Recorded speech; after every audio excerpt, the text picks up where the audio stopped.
Mary, you're on my big screen. You made the big screen. Good evening. Notice is hereby given that due to the novel coronavirus pandemic and recent executive orders issued by the governor, the Town of Islip Zoning Board of Appeals hearing is scheduled for Tuesday, March 23rd, 2021 at 6 p.m. will be held electronically via Zoom webinar instead of an in-person public hearing and will be streamed live over the internet. Instructions on how to access the Zoom webinar, live streams are available at the town's website, www.islipny.gov. Hold on, Tom. Hold on, John, 1 second. I have to interrupt. Tom, I don't think I have co-host abilities yet. 1 second. Thank you.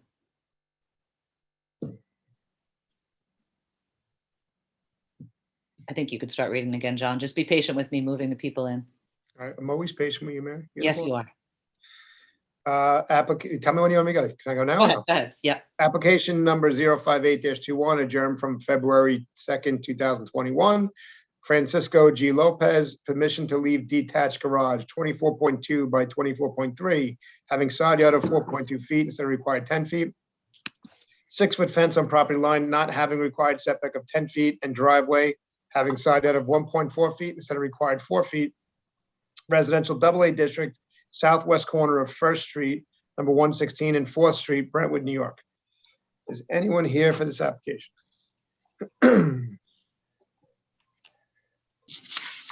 Good evening, Mr. Chairman, members of the board.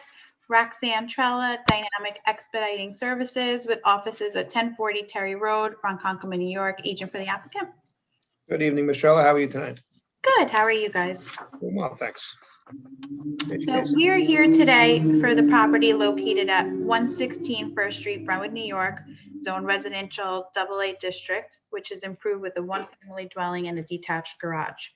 My client purchased this property in 2003. At the time of the purchase, the detached garage was already existing. It appears that this dwelling was CO'd in 1980, and we were able to foil a survey perceived to be from when the original CO was issued. I can't confirm that only because it's very old and the date is illegible. However, on this survey, there is a sketch depicting a detached garage having the dimensions of 24 by 24 and to maintain a 4-foot setback. All of the aerials from 1984 to the present day show the detached garage this size in this exact location. So we believe that this garage may have been constructed with the original house. We're also here for the driveway having a side yard setback of 1.4 feet instead of 4 feet, and the 6-foot fence on the property line not having the required 10-foot setback. The fence in question is only a small portion between the front line of the dwelling and the rear line. Our client is under the impression that the 6-foot fence could remain as is in its location and then decrease to size to a 4-foot fence. Which is what she did, and then she replaced the fence to make it a chain link fence so that it does not impede with any site triangles. I could not confirm that with zoning today, though. So let's talk about this fence for a second. So the 6-foot fence on the property line is on the southerly side or the northerly side? The northerly side. It's on both. So basically, the fence goes. It's 6 feet. Then there's a gate at the rear line of the dwelling. And that's on 4th Street, which is not open, correct? 4th Street's not open. Right. Okay. So if she has it going 6 feet all the way up to the front line, which is where it says 1-story garage, because First Street is where the front of her house is. Sure. So she has it up to 6 feet right there, and then she decreases it to 4 feet to the front of the property. And again, the street's not open, so according to the survey. Correct. We have the driveway 1.4 instead of 4. It's a small de minimis portion of the driveway, and detached garage. So you're stating that it's been the CO doesn't have it on it, but you're saying it's been there since. At the furthest aerial that I have is from 1984, and it's already on there. The CO does have an attached garage, though. Yes, which is the one that is on the survey. Gotcha. Okay.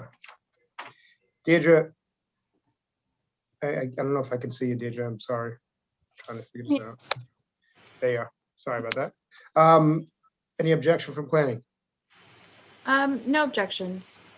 The only thing was the garage, but it's been there since however long. So it's just kind of,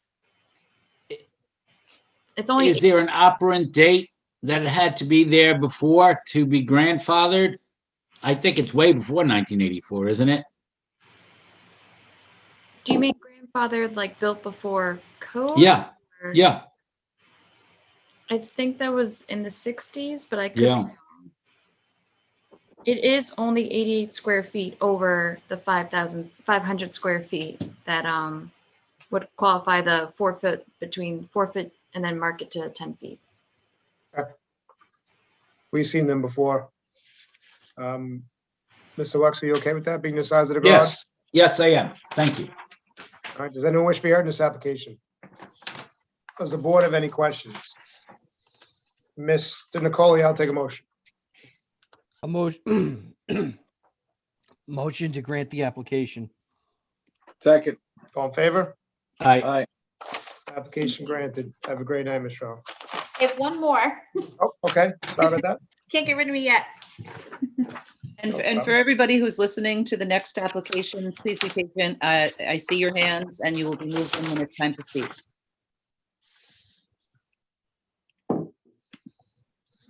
Okay, Roxanne. Application number 165-21, Edward Steffen and Erica Sue Coleman, permission to reconstruct and expand detached garage, 18 by 37.4, leaving side yard of 0.7 feet instead of required 10 feet. Residence C AA District, east side of Carlton Avenue, 141.16 feet south of Union Boulevard, East Islip. Is there anyone here for this application? Good evening again, Mr. Chairman, members of the board. Roxanne Trella, Dynamic Expediting Services with offices at 1040 Terry Road, Ronkonkoma, New York. Good evening, Ron Estrella. Good evening. So we're here today for the property located at 79 Carlton Avenue, zoned Residence C AA District. This lot is improved with a 2-family dwelling and 2 detached garages. This lot was previously split zone Residence A and Business 1 District and changed to Residence C AA in 1989. We are here today regarding one of the detached garages. The garage was constructed in the 1930s prior to the zoning code. A building permit to legalize both detached garages was issued by the Town of Islip Building Department on August 19, 1987, and subsequently CO'd on August 31st, 1987. The detached garage in question had original dimensions of 18.7 by 26.4, totaling 493 square feet. The current property owner purchased this home at the end of 2019. The property was in a deteriorated and hazardous condition. Our client began cleanup immediately, and he emptied 4 40-foot dumpsters from the property. While he was in the process of cleanup, he received a violation notice from the Division of Code Enforcement, which specifically mentioned the detached garage. It was for failure to maintain detached accessory structure roof in good repair. He was issued this notice in May of 2020 with a remedy date of August 7th, 2020. He began to repair the roof when one of the walls and the roof collapsed due to the condition and age of the garage. Once the original roof came down, he decided to change the pitch because he believed most of the damage was coming from that.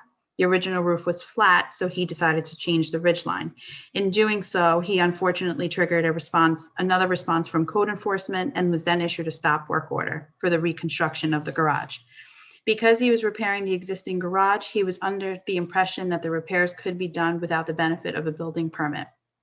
Now that he needed to apply for a building permit and that the ridgeline change triggered zoning into requiring a ZBA approval for setback relief, he is proposing to expand the existing garage's dimensions. The width would remain the same in the same location, but he is looking to increase the length. So the new dimensions of the garage would be 18 by 37 feet wide. The existing walls from the original structure are still standing, and this would be in addition to the existing structure and a reinforcement of what currently stands there today. I have a question. You broke up real quickly. When did he purchase the property? October of 2019. Okay, and do you have the deed in front of you? Who did he purchase it from? I do not have the deed. but I can ask him. All right, I'm gonna, out of an abundance of caution, I think I may have consulted with the prior owner of this property. I'm gonna recuse myself. All right, so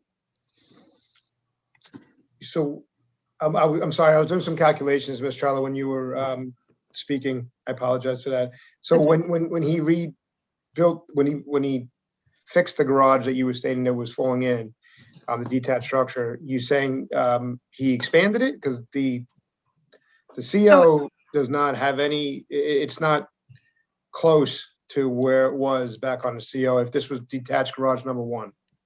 This is, yes, so it's the one that says 493 square feet. Okay. The garage is not completed yet. He was in the process of going to expand it.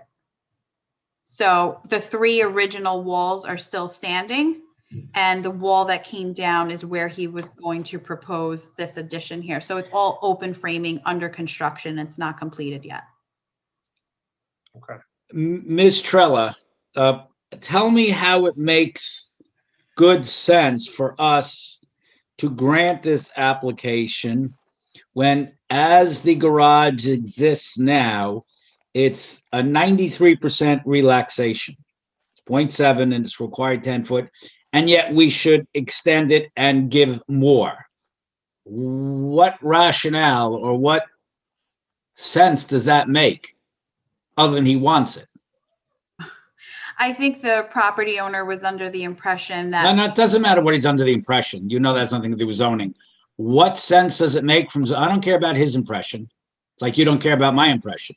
What sense does it make when it's already overburdening the boundary line to grant more? And it's not as though it's a foot.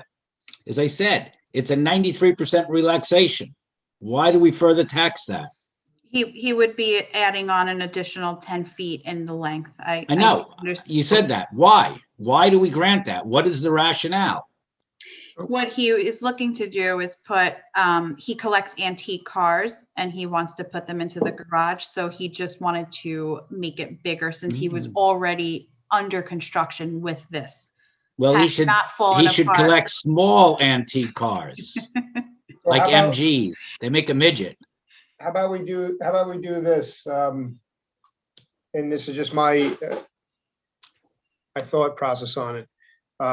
Ms. Trello, your client has a CO for a detached garage, wood frame, total floor area approximately 493 square feet, 1 story on block.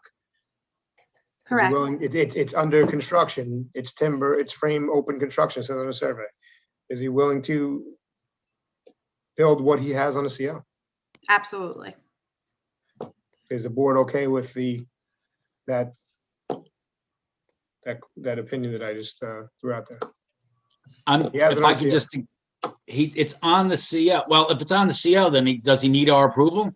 No, but I'm saying if he goes down to 493 square feet, on the CO, he can rebuild that garage. He doesn't need us. Right. Yeah. So instead of being, if it was under 500 square feet, obviously, as we all know, it'd be 4 feet instead of 10. He's asking for 673, my calculations show. So if he stays to what he's at under to 493, then we're all good. Well, then he has it as of right, correct? He has it right, yeah. Yeah, I'm good. I do believe, though, that there has to be an approval from the board only because there was a ridge line change. So it's not, the original roof was flat. It will be under the 14 foot max, but because there was a ridge line change, I believe that we still do require ZBA approval. Yeah, I don't think that the zoning division of the building department agreed with you guys. Sorry about that. Because the call of the meeting said permit reconstruction and expansion of detached garage. So I think even the reconstruction alone would have required your approval. Okay. So if we decide to approve this at just reconstruction at the 493 square feet, obviously keeping to the 14-foot ridge line, which is in our code. Yes. If the applicant agrees to that, I don't personally see an issue with it, but we'd have to get a vote from the rest of the board. Okay. I believe, Mary, there's some people that would like to be heard. Yes, there are. There Does are. anyone wish to be heard in this application? Just sounds good to say that. I'm moving in Latoya and Derek Robinson right now. Their hands have been up for quite a while. Latoya is in. Oh, I'm having a little trouble on Derek. Oh, we got two Here we more. go, and here comes Derek. And Hi, can you hear me? We can hear you, sir. Name and address for the record, please. Hi, how you doing? I just want to thank you all for all your work. My name is Derek Robinson. And my wife is actually on another line, so I'll let her speak after I'm done. So I'll start it off. And I'm at 3140 Union Boulevard. We actually live behind this property. And I just want to say that, number one, this has been a very stressful process with this owner. And I think Roxana stated that the structure collapsed. It never collapsed. That's number one. I have videos of proof that I'll be glad to send to the board where he owns a construction company and came and basically took half of the structure and decided to rebuild that structure bigger. We were not happy. We spoke with him. The roof, he said it was a flat roof, and now he lifted the roof as well. Now this is impacting our view. I mean, the way how it's close to our property, 0.7 inches. I mean, this is a safety concern itself. And he's not putting luxury antique cars in there. He's running a mechanical shop. And I did send some pictures and images that has evidential facts that what he's operating there, and he has commercial trucks. This is the structure right here. I mean, this is right behind. And now he lifted it up. I mean, this is very disruptive view. And there's other images. If you scroll down, you can see this is too close to the property. I can't even enjoy not even my kids. And then you see all the commercial activity he's operating. If you scroll further down, these are all the commercial trucks that are staying in the property. If you scroll further down and see how this stays overnight, this has been there. And then another, that's one of his companies. That's actually his company there. And we see workers sometimes back there with t-shirts and stuff. And this is the other garage that he operates. We have heard loud mechanical tools in there and also paint. There's been strong paint smells late at night, loud mechanical tools. He's not looking to put antique cars in here. He's looking to build this more for a mechanical shop. And this is a massive, it's really near the property line. And when we spoke with him to try to keep the peace, he said to us, listen, you're gonna have to deal with it once I get it approved, because I want to bank for my buck. That's exactly what he said to us. Well, I appreciate that, sir. I don't know. Quality of life now quality of life is being impacted here. So just so as you probably heard, sir, prior to.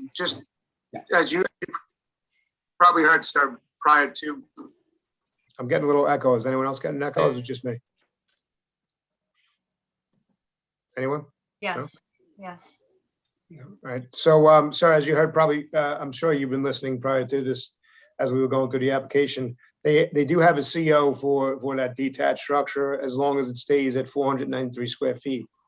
Now, if they're using it for purposes other than what it's made for, then that's an issue with code enforcement. Unfortunately, I know you don't want to hear this, but unfortunately, we have no jurisdiction over code enforcement. We have just jurisdiction over zoning and the zoning code. Right. So what they're here in front of us for is permission to reconstruct and expand this detached structure. And they're expanding it more than their CO allows, because they have a CO for a smaller detached structure there, which is under 500 square feet already on the property. It's 493, but it didn't have a high roof.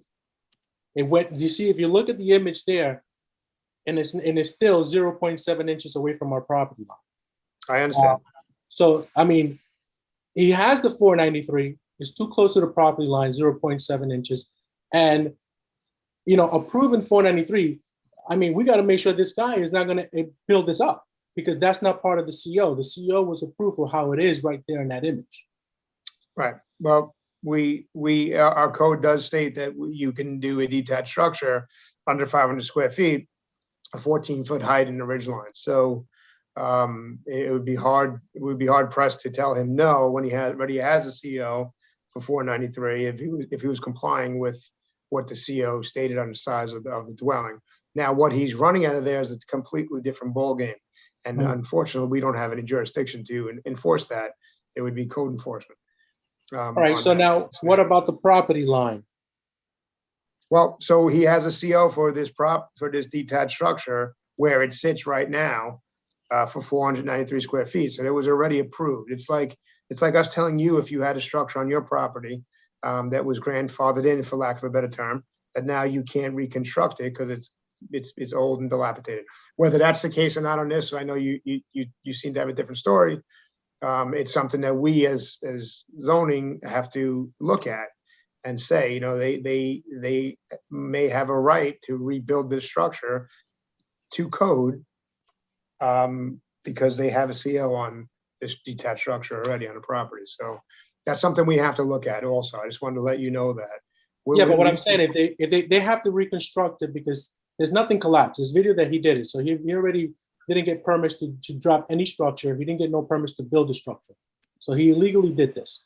You know? And the other thing is, now he still has to reconstruct. So the CO is 493. Now that he has to get the approval to reconstruct, he has to comply with the new regulations of 4 feet away under 500 feet. Well, 500 square feet, correct?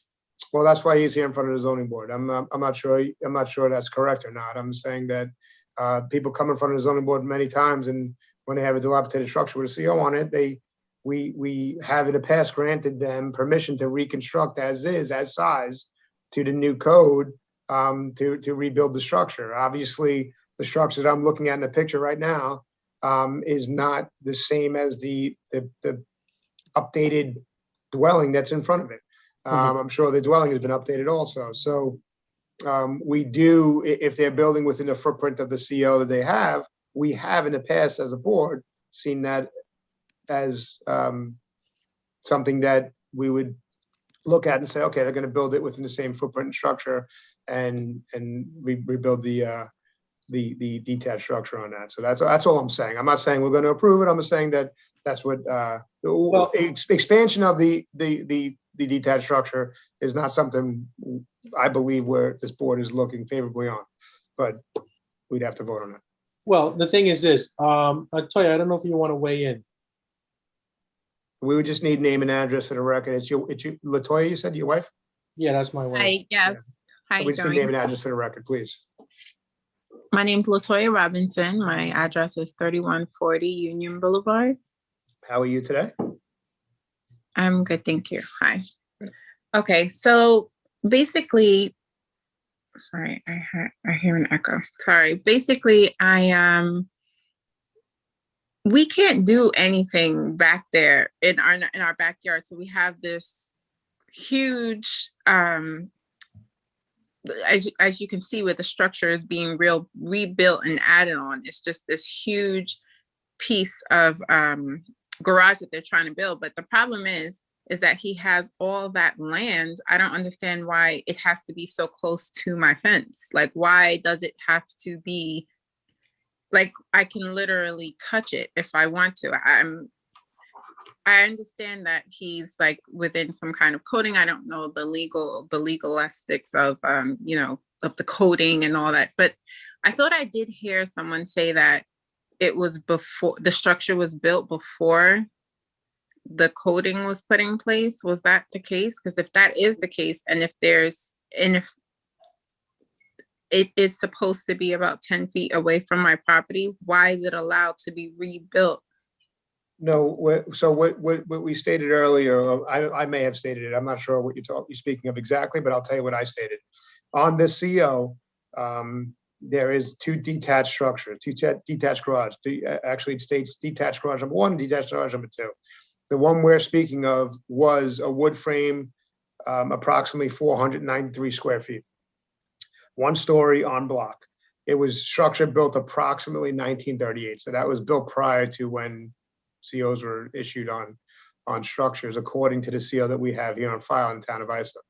Okay. Now, if this structure was under 500 square feet to today's code, they have to be 4 feet away from the side yard. There is a CO for this structure closer than the 4 feet, being that the applicant has expanded the structure to over 500 square feet, it would push the code to 10 foot on the side yard, not 4 feet. So that's why it states in the call of the meeting, 0.7 feet instead of required 10, because the structure that they're trying to build is over the 500 square feet. That's why it got pushed to that 10 foot on there. Now, what we said as a board, and I'm not sure this is going to happen or not, we're going to have to really review this and look at it wholeheartedly. If they were to rebuild the structure at 493 square feet, they wouldn't even need us. They're here as a right. They have it on the CO. I don't know that I exactly buy that completely, Mr. Chairman. Okay. But they have the right, perhaps, to maintain something. To maintain something. I'm sorry, not as a right. You're right. To maintain something that they're on there. I apologize. No, that's okay. Thank you. Good evening, Ms. Messina. I didn't know you were here with us. Now, one thing Thank you. And sorry to jump in like that. I apologize. Anytime. One thing I do want to state, when did the 14 roof was put in place? I don't know the exact date. That's something that Mary would probably If know. I'm not mistaken, I think I've heard in early 2000. 2003. Okay, so his code, his CO does not comply with that, 2003. If I'm looking at this legally now, 2003, when 14 feet was approved, he had a flat roof. So technically, he still has to get that approval of 14 feet because it's not part of his CO. Well, he has to come in front of us and we have to decide whether or not we allow him to keep the structure and rebuild it the way it was on the CO. That's what I'm saying. So, what I'm trying to say to you is the following, the whole board. It's not right and it's not fair. This is an old structure that was a CO flat roof. And that's done and it's been demolished. He did it. He demolished that whole thing. I have videos if you want to see, I'll be glad to send it. So I don't know where this collapse came about. He told us he was going to just touch up that roof. And we said, okay, not a problem. He decided to take half of the structure and he said he's going to build it to what it is now, and he wants to bang for his buck. So basically, that's where we left it off. Very nasty guy, and he has made the neighbors very uncomfortable with regards to this. There's other neighbors that want to talk, but I just want to make it clear that if we legally look at this perspective, 2003 was when they approved 14 feet. Okay. And the CO is not 14 feet. We appreciate your voice and your time, and we'll take that into consideration. I appreciate it. And then also we're looking at this is very close to our property line too. So not right now, he's looking at a reconstruction. And, I hope the board listens to us as neighbors of this property. And we hear you loud. We hear you loud and clear, sir. We understand. Okay. I think there's other people. I don't know, Toy, if you have anything else to say.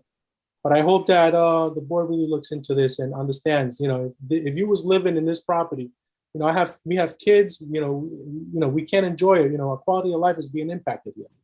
Sure. This is not something that, as people that live here, we don't want to be, we want to use our property. And on top of that, that's where we want to put a pool. So it's going to affect us. So I don't know if anybody else. Yes, somebody else is raising her hand. We can all see her. Susan Omland. Go ahead. You just have to unmute yourself, Susan. There you go. Okay. Hi, I'm Name Susan. and address for the record, please. I live at 3150 Union Boulevard, East Islip. The structure we're talking about is right behind our house.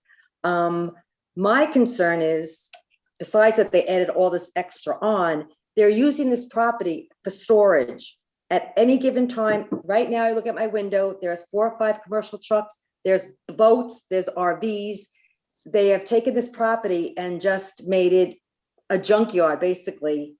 The fence is, their structure is so close to our fence, like Derek had said, you can touch it. You can touch it. So if they have to leave the 500 square foot because they was grandfathered in, I understand that. But how could they be allowed then to add on all this other, the bigger structure and not have to and that's okay with us. We don't like that. We don't want that. Well, that's what they're here for, ma'am. I appreciate your time there. I'm sure you've heard what we were saying earlier, that, you know, they do have a CO on the property for 493 square feet of a structure since approximately 1938. So we have to take that into consideration also. We're going to take in the neighbors' concerns also. I believe if the board agrees with me that we're going to reserve decision and discuss this and really look deep into this this application and figure out a decision that fits all. Okay, And- thank and you for ma'am, your time. Take a picture right now with your cell phone of what you're seeing out your window that you just described. Do you want me to to do that? And send it in to us. It doesn't have to come tonight. Send it in to us, okay? Okay, all right, I'll do that. Thank Thank you. you. I appreciate that. Is I just anyone? want to add one more thing, that they don't live at the property, at this property. If someone was, just so everyone knows that the owners do not live there. Okay. They don't live there, and But that's, it's not zoned for them to technically have to live there.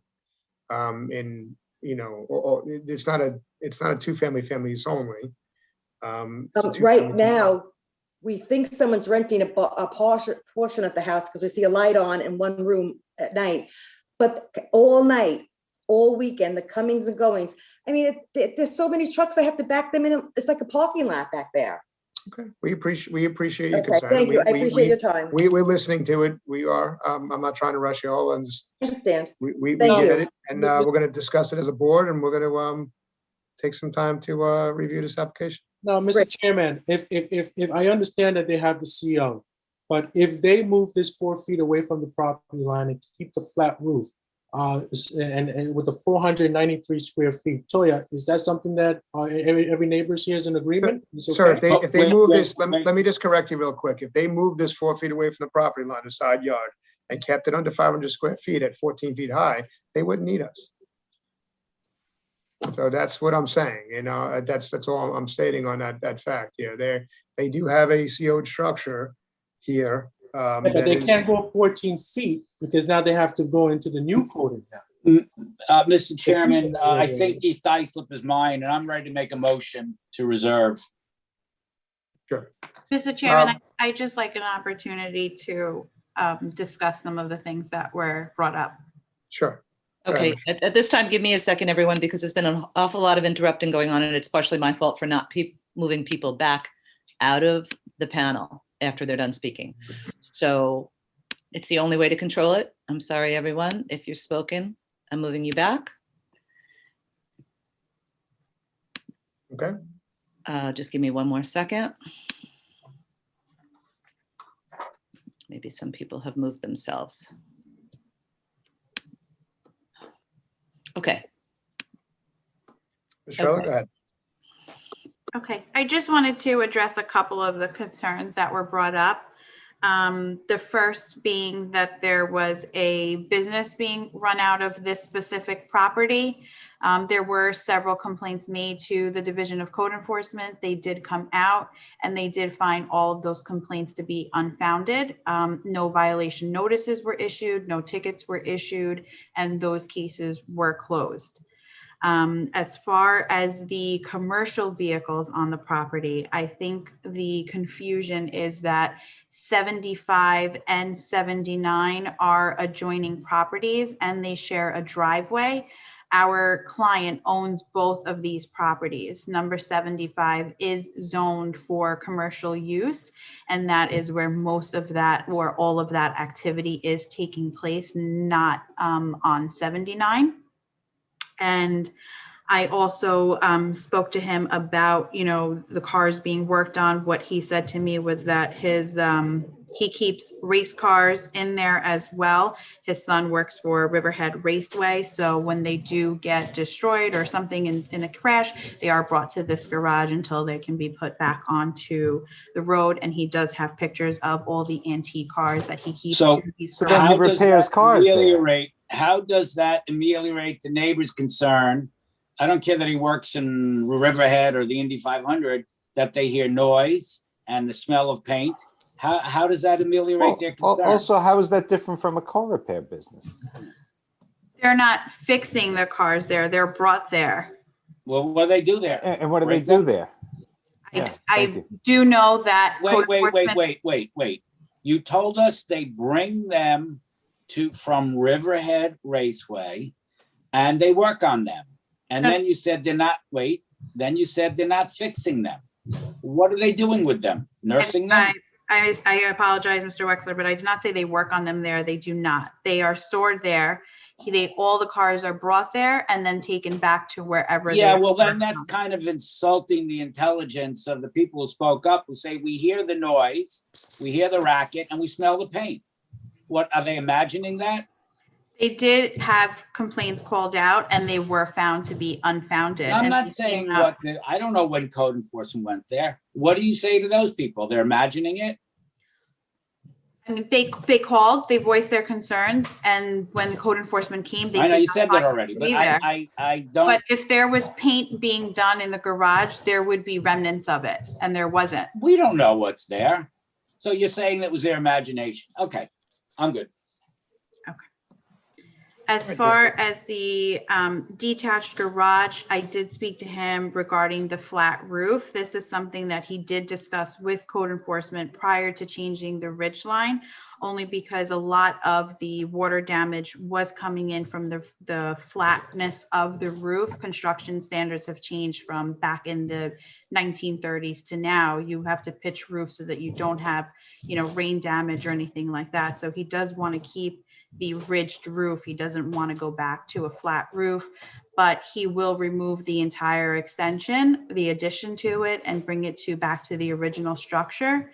And I do know that they did state that the whole thing had collapsed. The whole thing did not collapse. 3 walls of the original garage are still standing. In one of the pictures that they provided, there is the old plywood with the black sheathing on it showing from the original structure. It was one wall where the addition was being placed and the roof. Yeah, okay. Sounds good, Ms. So that's Trella. the original structure, which he is willing to repair and reconstruct as to what was on the original CO and remove the addition. All right. Does anyone else wish to be heard in this application? Does the board have any further questions? Mr. Wex, I'll take a motion. Thank you, Mr. Chairman. I'll make a motion that we reserve decision, please. Second. All in favor? Aye. Aye. Application reserved. We have 62 days by law. We'll do the best we can. Okay, thank you. Have a great night. You too. Bye-bye. Mr. Messina, you ready? Oh, yes, sir. I didn't know how you wanted to proceed, Mr. I hate Chairman. reading. I'm sorry. I didn't want to. Oh, okay. I didn't want to presume. If Next you want me to read, I application. will. No, it's fine. I'm happy to do it. Number 238-20, Gregory and Margaret Evans to a new permit for family use only, Residence A District, southwest corner of 18th Avenue, number 36, and Southport Street, Ronkonkoma. Is there anyone here for the applicant? I've just moved in Gregory Evans. Let's see if I can help him out a little bit. Mary, I just have a quick question. I'm looking at these, they say -20. Are they supposed to say 20 or should they be 21? They were from last year. Okay, all right, sorry, because they didn't say You failed the test, Natasha. You were not They listening to didn't say Mary. adjourned. There's no adjourned. That's why. Just want to double check. Mary stated earlier regarding the pandemic, there's supposed to be a code amendment change. We have not got that yet. So the 2 family uses were left back from. I apologize. I just wanted to double check. Thank you. Just joking with you. Just to let you know. Shows your alert, though. A notice. Thank you. Well, then you notice that, yeah, the numbers, right?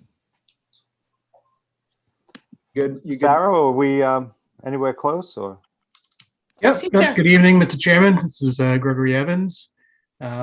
Here to represent the renewing of a permit for my 2 family use only residence at 36 18th Avenue, Ronkonkoma, New York, 11779. Great. How are you tonight, sir? I'm very good, thank you. How are you? Good. Great. Thanks. It seems this is based on age, test the criteria. Everything's in order, Mary? Everything's in order. Gregory, your mom's still with you? Yes, she is. Great. Great. Does anyone wish to be heard in this application? Does the board have any questions?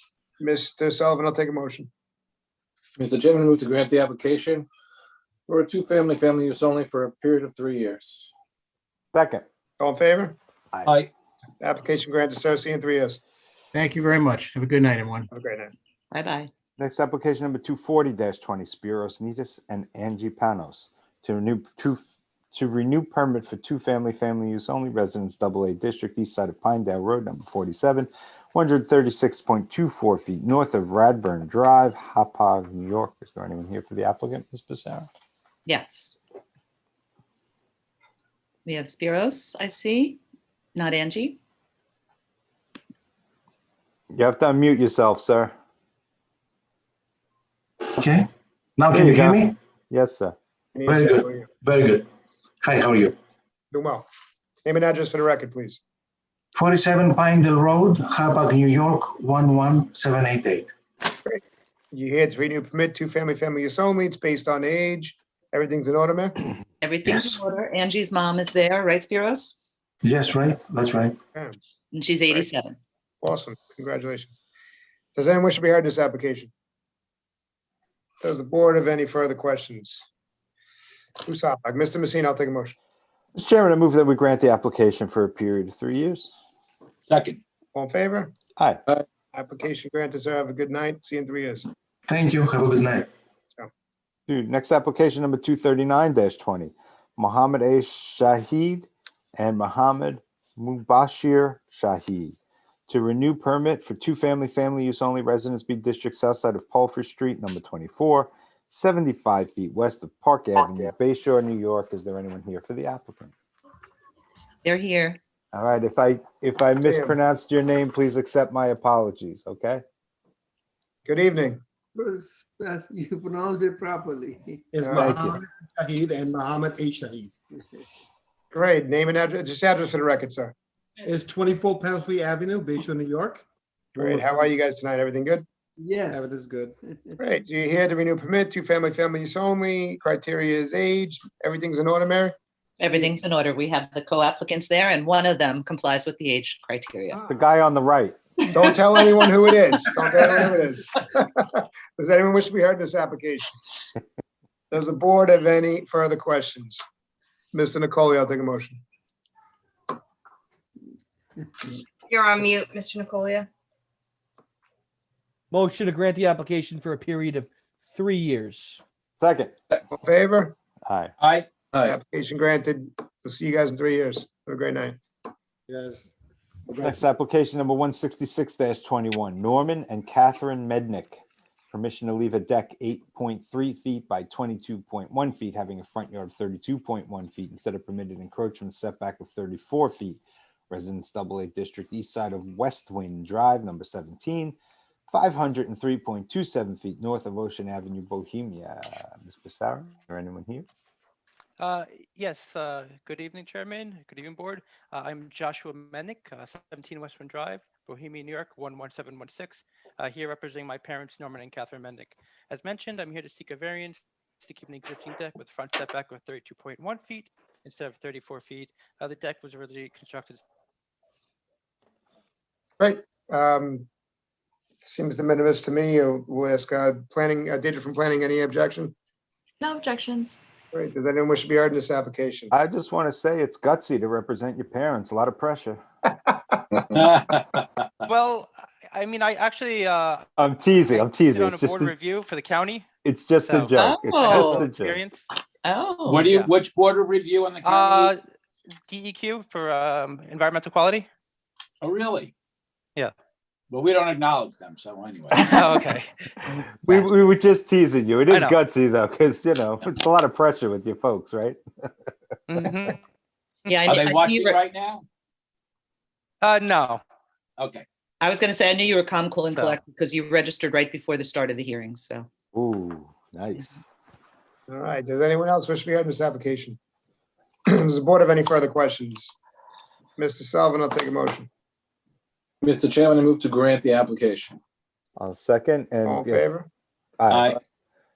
Application granted, sir. right. Have a good night. Best application too. presentation Thank of you. the night so far, sir. Thank you. Next application number 167-20. Lester A. Maldonado Castellanos, Luis Maldonado, and Bella G. Castellanos de Maldonado permission to erect a one-story addition 14 feet by 28.28 feet, resulting in a floor area ratio of 26.7% instead of 25%. Residence B District, south side of Maple Street, number 6, 150 feet east of Wicks Road, Brentwood. Is there anyone here for the applicant? Yes, how are you? Good evening. Good evening, Mr. Chairman, members of the board, Gennaro Cozzolino, for the homeowner, Lester Maldonado. Gennaro Cozzolino, 2125 Deer Park Avenue, Deer Park, New York, 11729.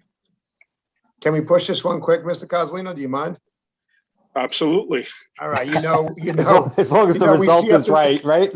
I'm sorry, I don't mean to cut you off, but we see up to 30%. You're at 26.7. Yes. I think you're okay. I'll ask to vote for the board. Does anyone wish to be heard this application? Does the board have any further questions? Mr. Nicole, I'll take a motion. Motion to grant the application for a period of a year. I'm sorry, motion to grant the application. Second. All in favor? You only get to grant for 1 year, that's it. Oh, boy. I don't even know where that came from. This guy just went. Have a good night, sir. All I don't mean to be rude. I just was trying to move it along. That's fine. Thank you very much. Have a good evening. Have a great night. Next application number 168-21. Stefan and Christy R. Palace, permission to install in-ground pool, leaving a front yard through lot of 10 feet instead of the required 25 feet. Residence AA 278 Cluster District, north side of Sejan Drive, number 31, 525.9 feet, 94 feet south and east of South Country Road, Sayville. Anyone here for the applicant? The applicant and the applicant's representative.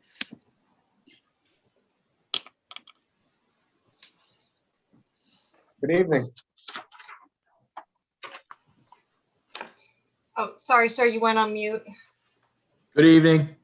Good evening. How are you? Good. Your name and address for the record, please. Stephan Palace, 31 C. John Drive, Sayville, New York. How are you tonight, sir? I'm doing well. How you guys doing? You have your representative with you also. Yes. Oh, good yes. Oh, there he is. My name is Andrew Brom, 1924 Belmore Avenue in Belmore, New York, 11710. And I am an engineer and I'm representing Stephen and Christy Palace this evening. Good evening, Mr. Chairman and board members. May I begin? Sure. Thank you.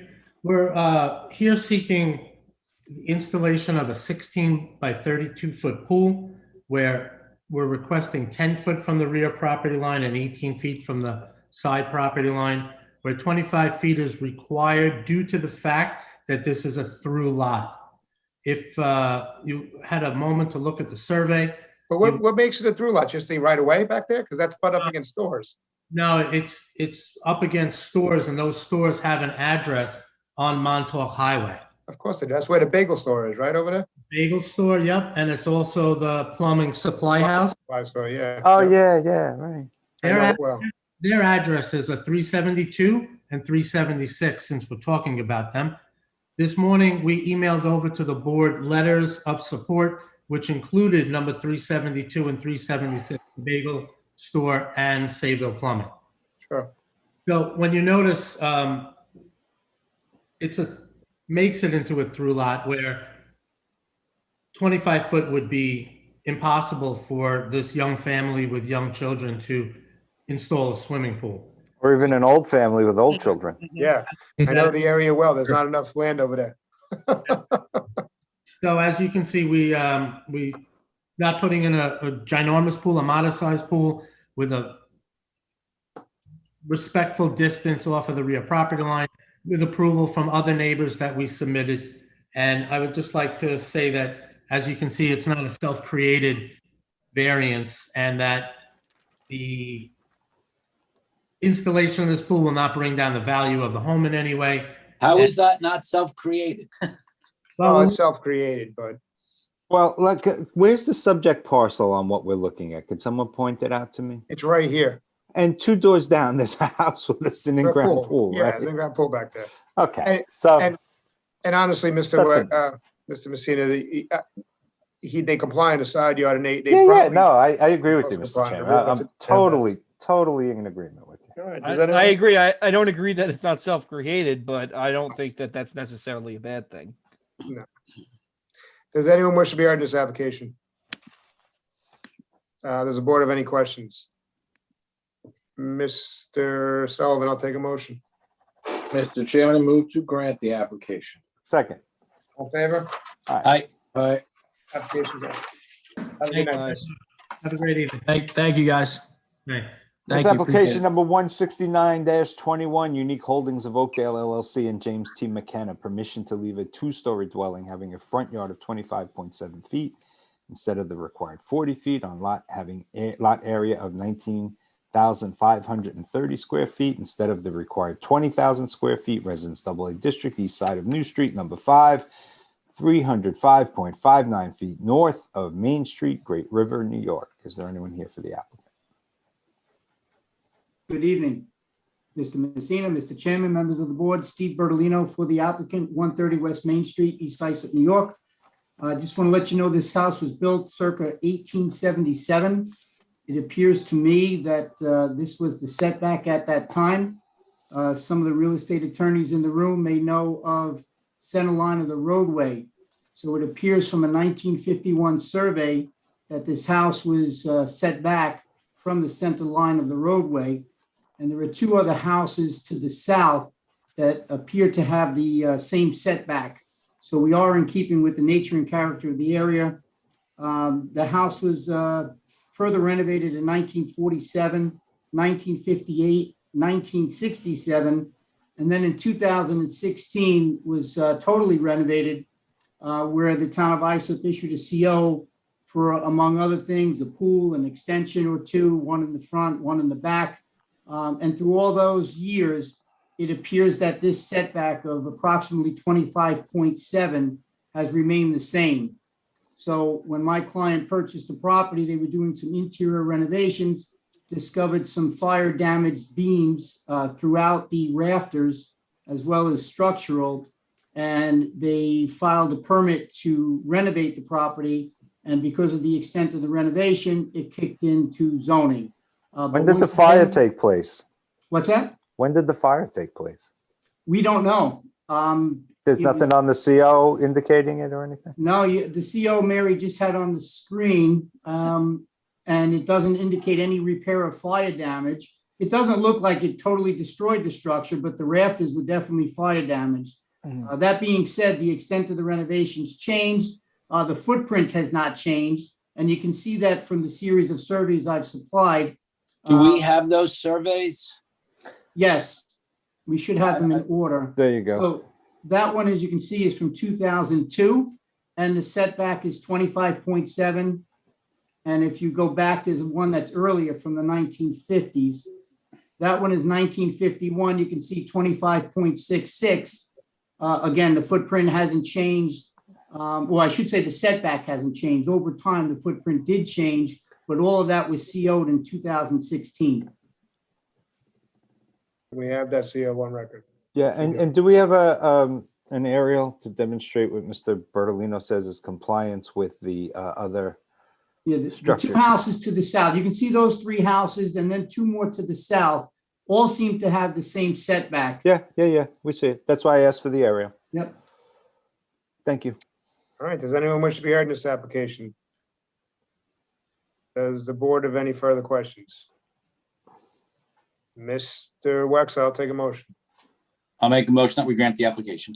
I'll second. All in favor? Aye. Aye. Application granted, sir. Have a great night. Thank you. Have a good night. Good night, Mr. Bertolino. Next application number 170-21, 45 Clipper LLC. Permission to reconstruct above-ground pool, leaving a front yard of 32 feet instead of required 60 feet, side yard of 19.6 feet, and rear yard of 24.7 feet instead of the required 25 feet each, and to leave pool deck having a rear yard of 14.7 feet instead of the required 15 feet. Residence BAA District, east side of Clipper Roadway, number 161 to 171, 450 feet south of Central Road, Roadway, Cornelia Estates, New York. Is there anyone here for the applicant? Good evening, Glenn Graham with Graham Associates, 1981 Union Boulevard, Bay Shore, New York. just a quick history on this property. This was two separate lots. They have now been merged. The applicant has bought both houses and merged this to create a 16,000 square foot lot with FAR of 24%, which is quite low for Fire Island. Normally we see up in the higher 40s.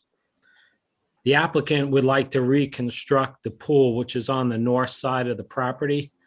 And if it's okay with the board, could I just share my computer? I have some aerials I'd like to just show nature and character of the neighborhood. Give me one sec. I know it's been a long night. I'll go through this as quick as I can for you. Take your time. All right. When you first started, it looked like you were wearing like a red leather sport jacket. I was like, wow, that's some jacket you got on. I know, right? I'm Fancy. the Fonz. Fancy. Yeah. Thank you. You threw me off there. Trying to have a little fun. Yep. All right, so where's the subject? This is the subject parcel right 500 here. foot radius. Yep. Roughly, this is the 500-foot radius. All What of I'm that showing. we see? Yes. Okay, thank you. What I'm trying to illustrate here, our neighbor directly to the north has a pool with a front yard setback of 26.5. We're asking for 32. The Newman residence, which I built in 2012, has a 20-foot front yard setback. The Cunningham pool house. Were these grants by this board? They were done matter of right without board approval. The Miller property was subject to other zoning restrictions, but we're here today because of the. I'm sorry, I don't mean to interrupt you, but what do you mean it was as of right? Well, How could the it be- pools, we're here because in 2017, the pool code changed to require accessory structures to be 60-foot setback. So when all these pools were built prior to that code change, 2012, this house here, the Newman house, was lost to Sandy. We rebuilt. Well, I'm sorry, I'm just trying to understand your logic. So those houses you're showing us with the little thumbtacks. They're Correct. legal non-conforming. Those are legal. I was just going to say that. Those are legal non-conforming. So Yes. they were built when it was legal. You're saying that is the nature and character of the neighborhood, to be legal non-conforming. Correct. Okay. And he has a pool. I believe the pool has been, how long has your pool been? Well, this pool was built and it was denied a zoning board application by a prior owner. The reason it was denied because it did not meet the 12,000 square foot criteria. Since then, it's been a new owner. Because you merged. We merged two houses, created a 16,000 square foot lot, which is probably the biggest on this block. Do you have a list for us of all of the homes that have pools within a 500-foot radius that are the same or closer? That would, to me, would be, it's really hard for us to kind of look at these thumbtacks and say, aha. Well, I'm showing you the 500-foot radius. I'm illustrating it. I can know, but I provide would it in a like- list could you format, sure. I Wouldn't also that can make share. sense? I mean, you know this stuff pretty well. Yes. If you give us a list of the homes within the radius, we could have them, and that would be incorporated to whatever decision we make. I mean, that rather than just kind of us kind of grabbing it on the fly. Yeah, well, 'Cause I'd be you may make- happy to provide that for the board. Yeah, I you can may make a very also good case. Illustrate that the Newman house that I built in 2012, it has a CO'd pool at 20 feet setback. How do we grant that? It didn't need to be Oh, right. approved. Code was changed in This is 17. all relates to 2017. The code changed to accessory structures, 60-foot setback. Can I So- ask you, Mr. Graham? Yes. Since we're really talking about nature and character, and what you're saying is this house will be within the nature and character. How many homes are there in the 500-foot radius that have similar, same or less in the variance? the majority of the homes have the same Well, or I mean, less. I mean, that's like saying a lot. Is But there a number? we can physically see them. Mr. Mr. Wexler, Wexler. I'm- There's showing 9 that you- we see, It's right? 9. I can see them right here. One, I don't know two, what a three, five, four. do you know what 500-foot radius is on that? I don't. I asked if this was the radius, and he said yes, Mr. Wexler. Where does it start? Where does it stop? You mean every one of those yellow Yes. pinpoints? This is only 2 blocks. So this is the 500-foot radius. Oh, The all right. majority, you can see all the pools. Sure. How And many are there? 1, 2, 3, 4, 5, 6, 7. yeah, 9. well, there's a Did you say couple, the majority? What you broke up? You said the majority. What? the majority of these pools have an equal to or lesser setback than what we're asking for today. So can I just ask, how many homes and how many have the pools? Do you know well, you should know. But let me add in one important factor to that, if everybody doesn't mind. Only pools with 12,000, only lots with 12,000 square feet can have a pool. Right. It's unlikely. Okay. Okay. And most of those lots, if not all, have been developed with pools already. Well, So and do you'll we see have a there's a number? lot of small ones too that can't be. Correct. Just looking at the So, aerial. all right, why don't we do it this way? Is there a number of those homes in a 500-foot radius that have the required 12,000? How many are there and how many have pools? Do we know that? I mean, that to me is the proof of the pudding. Yeah. Well, right here is Ocean Beach. So we're only looking at this same area. 1, 2, 3, 4, 5, 6, 7, 8, 9, 10 pools. Half of them are less than what we're asking for today. And how many homes are in, I feel like I'm saying the same thing over and over again, but how many homes are in that 500 radius? I mean, these are the answers we need to have. I don't answered. understand why you need to know how many houses. That's an odd question. No, it's He's actually allowed not. to ask whatever question he wants, Mr. Graham. And it's a question that Graham? we regularly ask of all applicants. Yeah, I mean, let me disabuse you of any notion of oddity. I've been accused of being odd. You and me both, Mr. When you say a majority, if 1 in 1,000 homes have a pool, that's not a majority. If 5 in 6, that's a majority. So that's the majority number would be the denominator. But I think, Mr. Wexler, I think what Mr. What I Graham think was, you're trying to ask is that Mr. Graham, anybody let who me has a interrupt you a second, Mr. 12,000 Graham. square foot lot here has developed it with a pool already. Let me So I don't think interrupt. this would set any new precedent for any person to come in. So I'm still trying to get a number. I don't have that answer. I would Well, that's- be that's happy why to it's an provide odd the board question. with that in a separate list. Well, Mr. I Wexler, would I need think a what couple Mr. Graham days to- was, I think what Mr. Graham was saying, let me interrupt a second, please. I think what Mr. Graham was saying is that the lots that are 12,000 or larger were developed here in this area. He pointed them out to you with the thumbtacks and the count of how many have pools. He does not have the answer for how many homes are in this 2 block radius, but he does have the answer of how many of 12,000 or greater have pools in them. And that's what he was stating. That's all he was And, stating. all right, well, I'm still trying to get how many? I don't How have any many more are in the questions. radius is what Mr. I'll Wexler's be question happy to was. provide that Why with does the everybody board. have to interpret what Mr. Wexler is trying to say? All I want is a number. What is complex? Are there 5 homes, Mr. Graham? 10? 100? Well, he said 3 times now that he does not have that The number. picture is on the Well, don't we screen. need I that can't number? count the But houses. we understand that we need that number. He does not have it. So let's move on from that and let's ask him another question. That's all I'm saying. He doesn't I'm have the happy to number. provide Would Mr. you- Wexler with the number at a yeah. later date. I know it's an Thank odd question. to I try to cannot prove provide an that odd- this evening. It's an odd question to try to determine what a majority is. 1, I 2, get it. 3, 4, 5, 6. All right, we don't need to 7, start 8, counting. 9. Yeah, why There's don't you about provide- 9 homes. Hold per on, time block. out. Everyone's got to stop. Everyone take a deep breath and stop. Okay?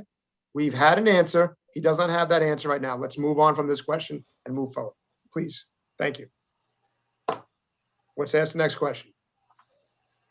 This same property, we could put the pool in a conforming location across the back of the property. However, it would be more detrimental to put it there. Let me just pull the survey back up for you.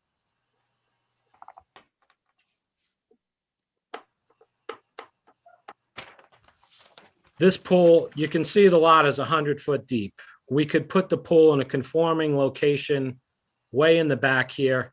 It would be closer to the neighbor adjacent to the east. Our neighbor to the north, who wrote a letter of support for this application, the Millers, also have a pool 26.5 feet from the front lot line. We're asking for 32. The pools are right next to each other. So it would be more detrimental to put it in a conforming spot than to put it where we're proposing. That is similar to the argument I made in Seaview when the board granted also a 31.5 setback under Washing Towels LLC. And that one was also supported by Tim Blake Nelson application of about 30-foot setback, if I recall. So we didn't just arbitrarily choose a number. The 32-foot is based on what the neighborhood has been supporting and what the board has granted in Fire Island. And I'd be happy to provide Mr. Wexler with the number of every home within 500 feet. And I'll break that down into how many lots are 12,000 square feet that can have a pool and those that do have a pool. That would be Yes. great. Thank you, Mr. Graham. Appreciate that. Also, you're providing it to the board. You're not providing it to me. You asked the question, so I would be happy to provide that to the entire board. Thank you. And this way we can make an intelligent decision based on numbers and facts. Fair enough. Thank you. Right. Deirdre from planning, do you have any input to put in on this application? There's precedent for the side yard and rear yard, but kind of like was already discussed, there's no precedent for the front yard because this is kind of a newer code change, so no pools have kind of asked for it yet. Right, but as Mr. Graham has stated, he's going to get some information on the exact numbers. However, this lot is over 12,000 square feet, and there are other lots in the area due to the code change that have pools that are at same or closer to the front And yard. right next to where this pool is going is the neighbor's pool, so I don't think it would kind of be a negative impact on any neighbors in that way. Okay. So if what you're saying and what I'm hearing is that if the numbers come true to what Mr. Graham is saying on his list, planning may not have an objection to where this pool would be reconstructed. Correct, no objections then. Right. All right. Does anyone wish to be heard in this application? Does the board have any further questions? Mr. Wexler, I'll take a motion. Thank you, Mr. Chairman. I'll make a motion that we reserve decision. Mr. Graham, how much time do you need to just get us a list? How about by Monday? Great. That's one. Great. Thank you. Wonderful. All right. Do we have a second? Second. All in favor? Aye. Mr. Graham, as you know, we have 62 days. We'll do the best we can to get that list to us, and we'll look at this as quick as we can for you. Thank you. All right. Next, Have I'm a up great night. next, so I'm going to stay open here. Okay. Next application, number 171-21. Alan and Wendy Halperin, Joshua and Allison Burwitz. Permission to reconstruct shed having a front yard of 50 feet instead of the required 60 feet and a side yard of 4.2 feet instead of the required 10 feet, and to permit a 1.1 foot encroachment onto adjacent property of co-applicant not having a required rear yard of 10 feet to reconstruct deck encroaching 3.3 feet and not having a required rear yard of 15 feet, and to reconstruct walkway encroaching 0.7 feet, not having required rear yard of 4 feet. Residence BAA District, southeast corner of Atlantic Avenue, number 42 and number 44, Neptune Walk, Seaview. Mr. Graham. Good evening. Glenn Graham for the applicant. This particular property was essentially the result of a long ago subdivision. It was also subject to a zoning board hearing to maintain the structures that are in front of us tonight. The board had granted this approval back, and I'll pull that up for you, in 2007. This exact application was before the board. It was granted. Not only was it granted, there was an easement created between the two lots to allow this structures to remain, which is the decks entry walk and a shed. This is a copy of the Suffolk County recorded easement. And I've highlighted on here where it talks about the right-of-way easement for the said structures we're here for tonight. This is a joint application between both property owners. There's no change. It's going to be a replacement in kind. The walkway, shed, and deck have just deteriorated and are unsafe. We're strictly looking to replace what was there. So I don't have anything further to add. I'd be happy to answer any questions. I'll pull up the survey again so you can see that. Great. Deirdre from planning, any objection or any comments on this application? It's an unusual circumstance, but it was something that was already granted. And like last time, when I believe they were in front of the board, they are coming with both the homeowners that own the wood walkway and everything and the neighbors. So everyone whose rights are affected are in front of us here tonight. In front of us. yeah. Yep. Mhm. All right, great. Does anyone wish to be heard in this application? Does the board have any further questions? Mr. Wex, I'll take a motion again. Thank you. Hold on to your seat, Mr. Graham. I'm going to make a motion that we grant the application. I'm going to second it. Thank you, Mr. Wexler. All in favor? Aye. Oh, geez. Have a good My night, goodness. everybody. Have a good night, all. All right, our next application, number 91-21, Christina Law. Permission to erect a gazebo with outdoor kitchen, 17 feet by 24 feet, having a height of 14.91 feet instead of a permitted 14 feet. To relocate shed, having a front yard through lot of 2 feet instead of required 25 feet, and to leave patio on front property line, not having required setback of 4 feet. Residence A district, east side of Indian Head Drive, number 28, 963.21 feet northeast of Karen Drive, through lot to Old Broadway Avenue, Sayville, New York. Is there anyone here for the applicant? Yes, good evening. Keith Gurnick, 18 Willett Avenue, Sayville, New York, for the applicant. How are you tonight, sir? I'm great. We are requesting a height variance for an accessory gazebo, open gazebo of 11 inches. Oh, sorry. And the relocation of an existing shed from off the property line to 2 feet off the property line.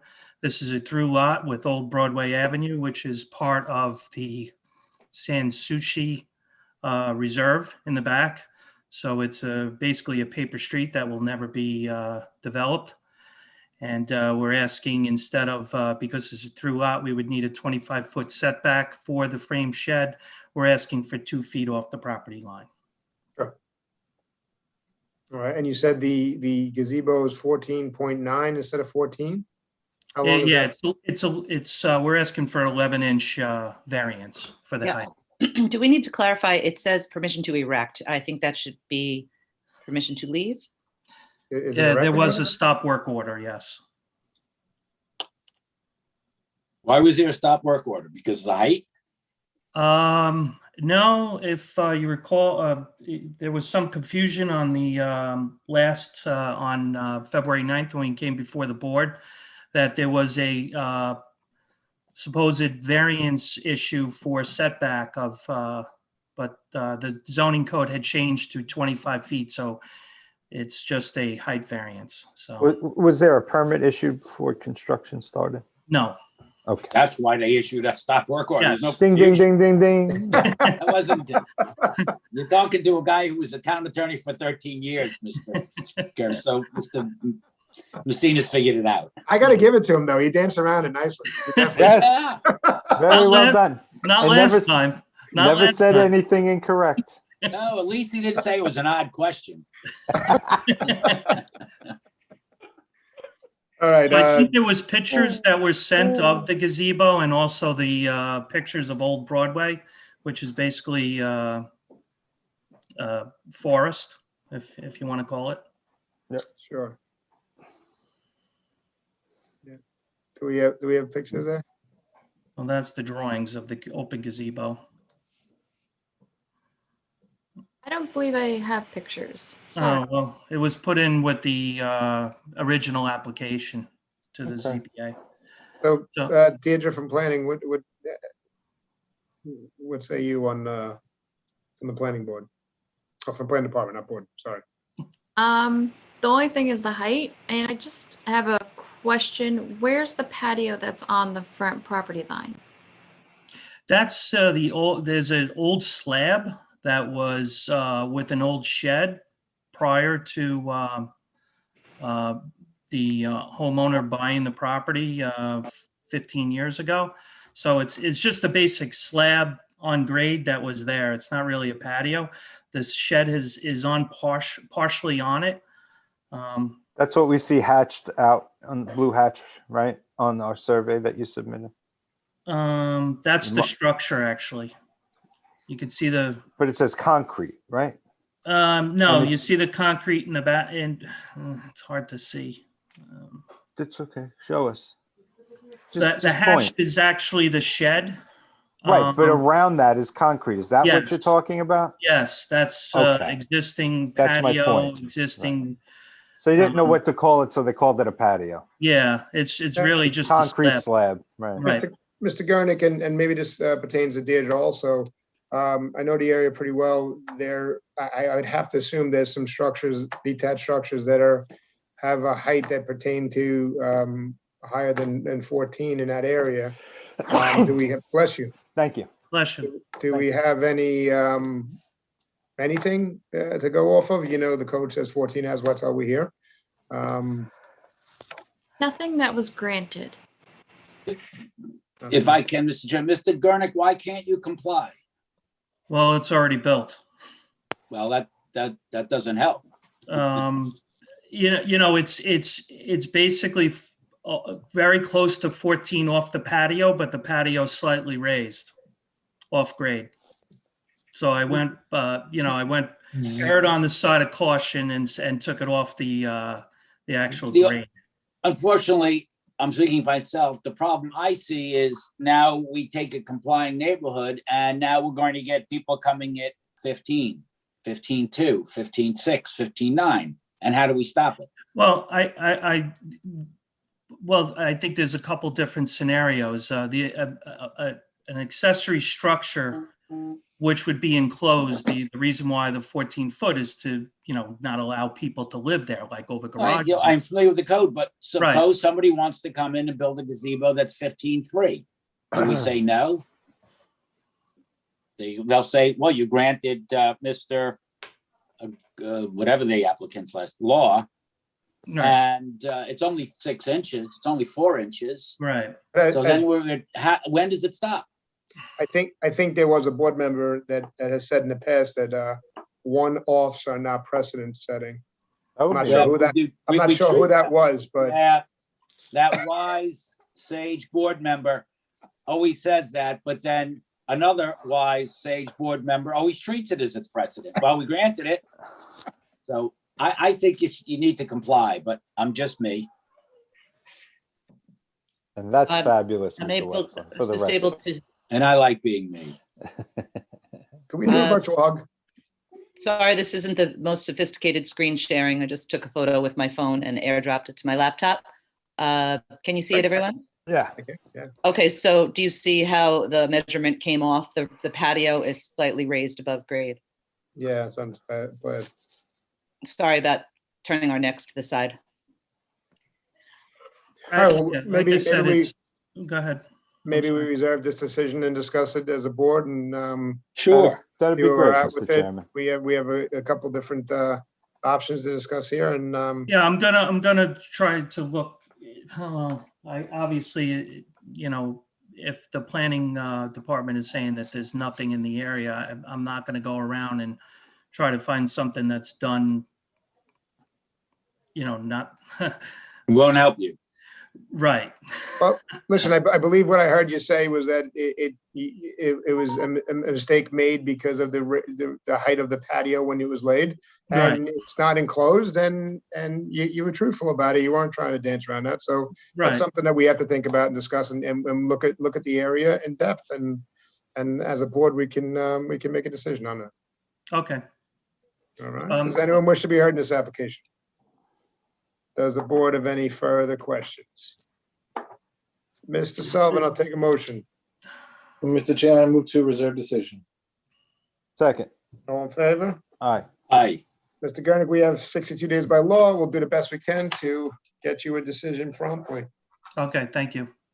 All right. Next application is number 172-21. Yvonne Perez Hernandez, permission to leave patio resulting in rear yard landscaping of 12% instead of the required 40%, driveway having proportionate front yard occupancy of 51% instead of permitted 35%, and shed having a rear yard of 1.6 feet instead of the required 2 feet, and a second front yard of 18.9 feet instead of required 20 feet. Residence B District, northeast corner of Alden Road, number 1, and Pelham Drive, northwest corner of Alden Road and Winfield Avenue, Brentwood, New York.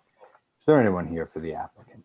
Yes, sir. My name is Angela Ponte. I reside at 1330 Washington Avenue, Bayshore, New York, 11706. And I am here to speak for and with the owner. I'm actually in the owner's home. That's why I'm wearing this. So we are here before the board for, let's start with item number 1, the landscaping in the rear. As the code is written on this property, the rear yard would be considered literally right behind the property because it has technically 3 front yards, primary and then 2 secondary front yards.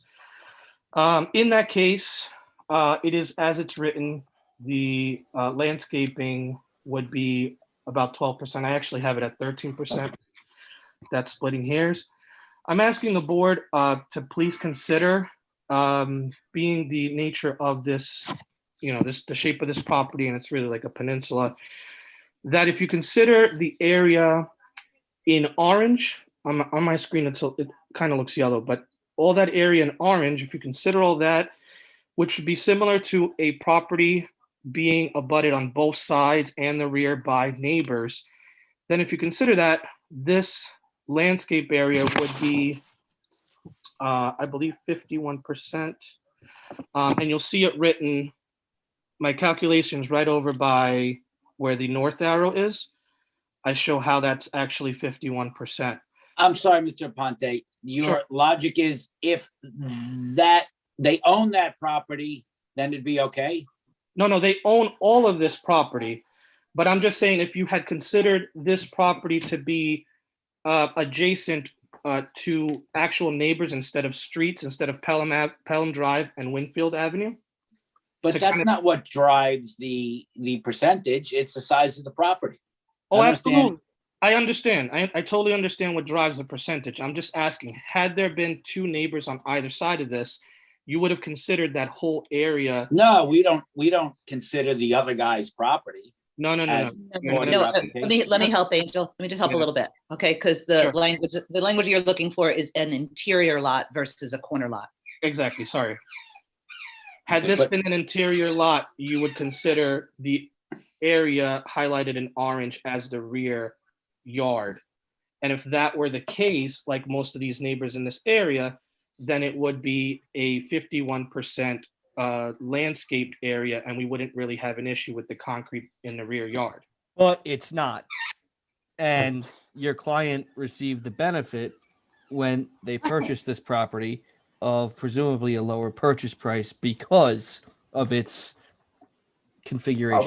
We don't know that, Chris. Well, all right. Well, generally, when you buy a lot that's misshaped or smaller, you're getting it at a less price. I mean, we get it. Well, although there's no neighbors, so that should drive it up. Yeah.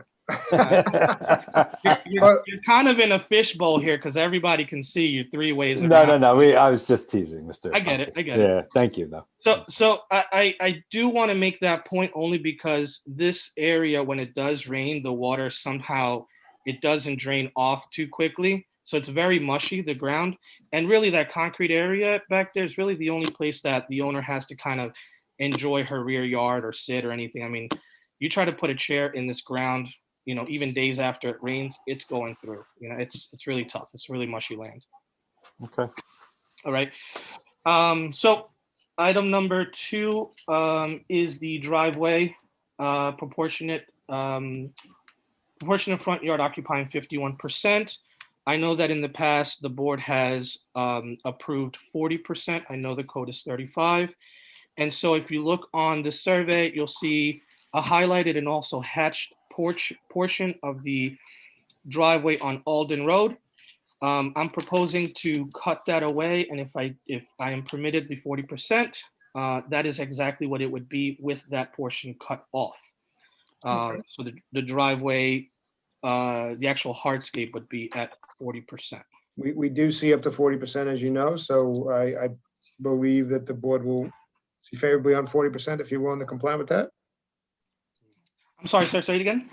That we do see 40% in the past on front yard occupancy, so I'm assuming that if you do comply with the 40%, the board will see favorably on that, but we'd have to vote on it. Yeah, and that's what I'm asking. And again, I'm, knowing that, I purposely measured that and said, this is probably the easier demo that the owner would have to do. Of course, she would like to keep it at 51%, but I would leave that in your hands and say, whatever would be best. I mean, cutting away the existing driveway is a cost of construction for this Brown High School teacher, which I always would like to limit how much the owner would have to spend out of pocket afterwards. But if that's not the case, I will gladly accept the 40%. I believe that's where we're heading, but let's keep going. We have the shed also. Okay, the shed is 1.6 from the rear and 18 instead of 2, and 18.9 from the secondary front yard instead of 20. I believe this is a de minimis request to maintain it as it is. And then going off to what is the other item? Seems to be it, the call, right? 1, 2, 3, yeah. That's Yeah, it. yep, that's it. All right. Okay. So you're going to comply, hopefully, with the 40% with the front yard occupancy, the sheds de minimis, the rear patio. Deirdre from planning, any proposal from planning? This one is kind of hard just because of how it is surrounded by 3 different roads, but it is also a very large concrete patio. What would planning like to see if they were to have any opinion on it? Just if the concrete patio could be cut back a little bit. I'm not sure. You're asking for. Do we have a size, a percentage, or? If they can get up to maybe a landscaping of 20% instead of the required 40%, maybe that'd be a bit better. Still 50% relaxation, but it's a little bit something more. What's up? Do we have an aerial? Do we know what's to the north of this property there? Residence. This is the property on this corner. Oh, it's up against another residence in the rear. Right there. But the planning is stating if they got up to 20%, they'd be comfortable with that instead of 40? Correct. Is that something, Mr. Ponte, that your client's willing to comply with? I'd like to maintain it only to cut back the cost of the demo, being that we are cutting the front driveway.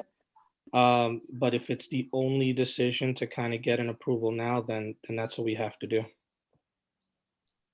Does the board have any comments on this application? I think Ms. Ryan makes a reasonable request. Okay. Any further board members have a comment? I have a comment. I'm not a board member. I'm sorry. You're more But important. you're like a board Maybe I'm member. not sorry. I'm really not sorry. You're more important. Yeah, right. You're more than a board member. Yeah. Deirdre, this is a little odd. I think you were looking for it also. There's no setback request for the patio, right? No rear yard setback request. Normally there would be 4 feet. Yeah, that's what I was kind of looking for on the survey, but I figured if it didn't get called out, then. So I guess what I would. I guess what I would ask the board to do is, should the applicant be willing to accept that what sounds like it's going to be a condition, I'd ask the board somehow to authorize the reduced patio at the location, which may have less than a 4-foot setback. Angel, what do you think the setback is? So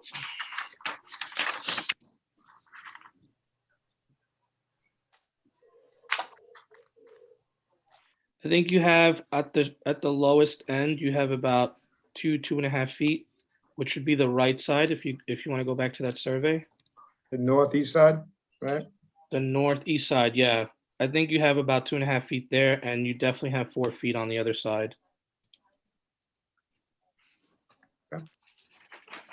So I believe the board is stating, Angel, that you would, if you agree, or your clients agree, 20% instead of 40% on the rear, the patio, the driveway 40, at the front yard actually 40% instead of the permitted 35, which you have 51 right now, and the shed will grant de minimis setbacks on that. That's something you agree with? Yes, sir. Does anyone else wish to be heard in this application? Does the board have any further questions? Mr. Nicoli, I'll take a motion. Motion to deny that portion to leave a patio resulting in a rear yard landscaping of 12% instead of required 40%, and instead grant 20% instead of required 40% with the provision and condition that any portion of the said concrete patio that maintains less than a 4-foot side back be replaced with rear yard landscaping. A motion to also deny that portion of the application for a driveway having proportionate front yard occupancy of 51% instead of permitted 35%, and instead grant 40% instead of permitted 35%, and then to grant the balance of the application. Second. All in favor? Aye. Aye. Application granted, so have a great night. Thank you very much, board. Have a good night. Our next application is number 173-21, Thomas B. McClam and Barbara Ann Anselmo McClam.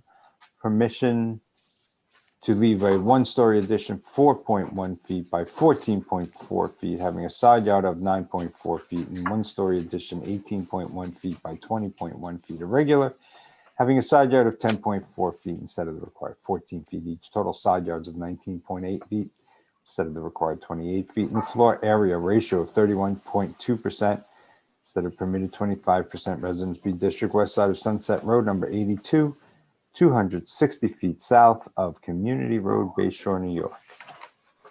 Good evening. Good evening, Mr. Chairman, members of the board. Anthony Shakowski, architect, 255 West Main Street, Bay Shore. I am representing Thomas McClam and Barbara Anselmo McClam. We're asking permission to retain 2 one-story additions to the home. The first addition was constructed equal to 60 square feet on the south side of the home, and the addition is 4.1 feet by 14.4 feet. That was leaving a side yard of 9.4 and 9.5 feet from the side property line. The second addition that is located on the north side of the property, north side of the structure, is 357 square feet. It's a one-story addition. I'm sorry? It's a one-story addition. And that is 20.1 by 14.4 feet. And that is located in line with the existing house that was originally built, leaving a side yard setback of 10.4 feet. So also, in addition to this, when I had did the calculation for the FAR, as a result, the garage, you can see the frame garage that was part of the existing original structure that was built. The garage is over 500 square feet, so therefore it was included in part of the FAR calculation.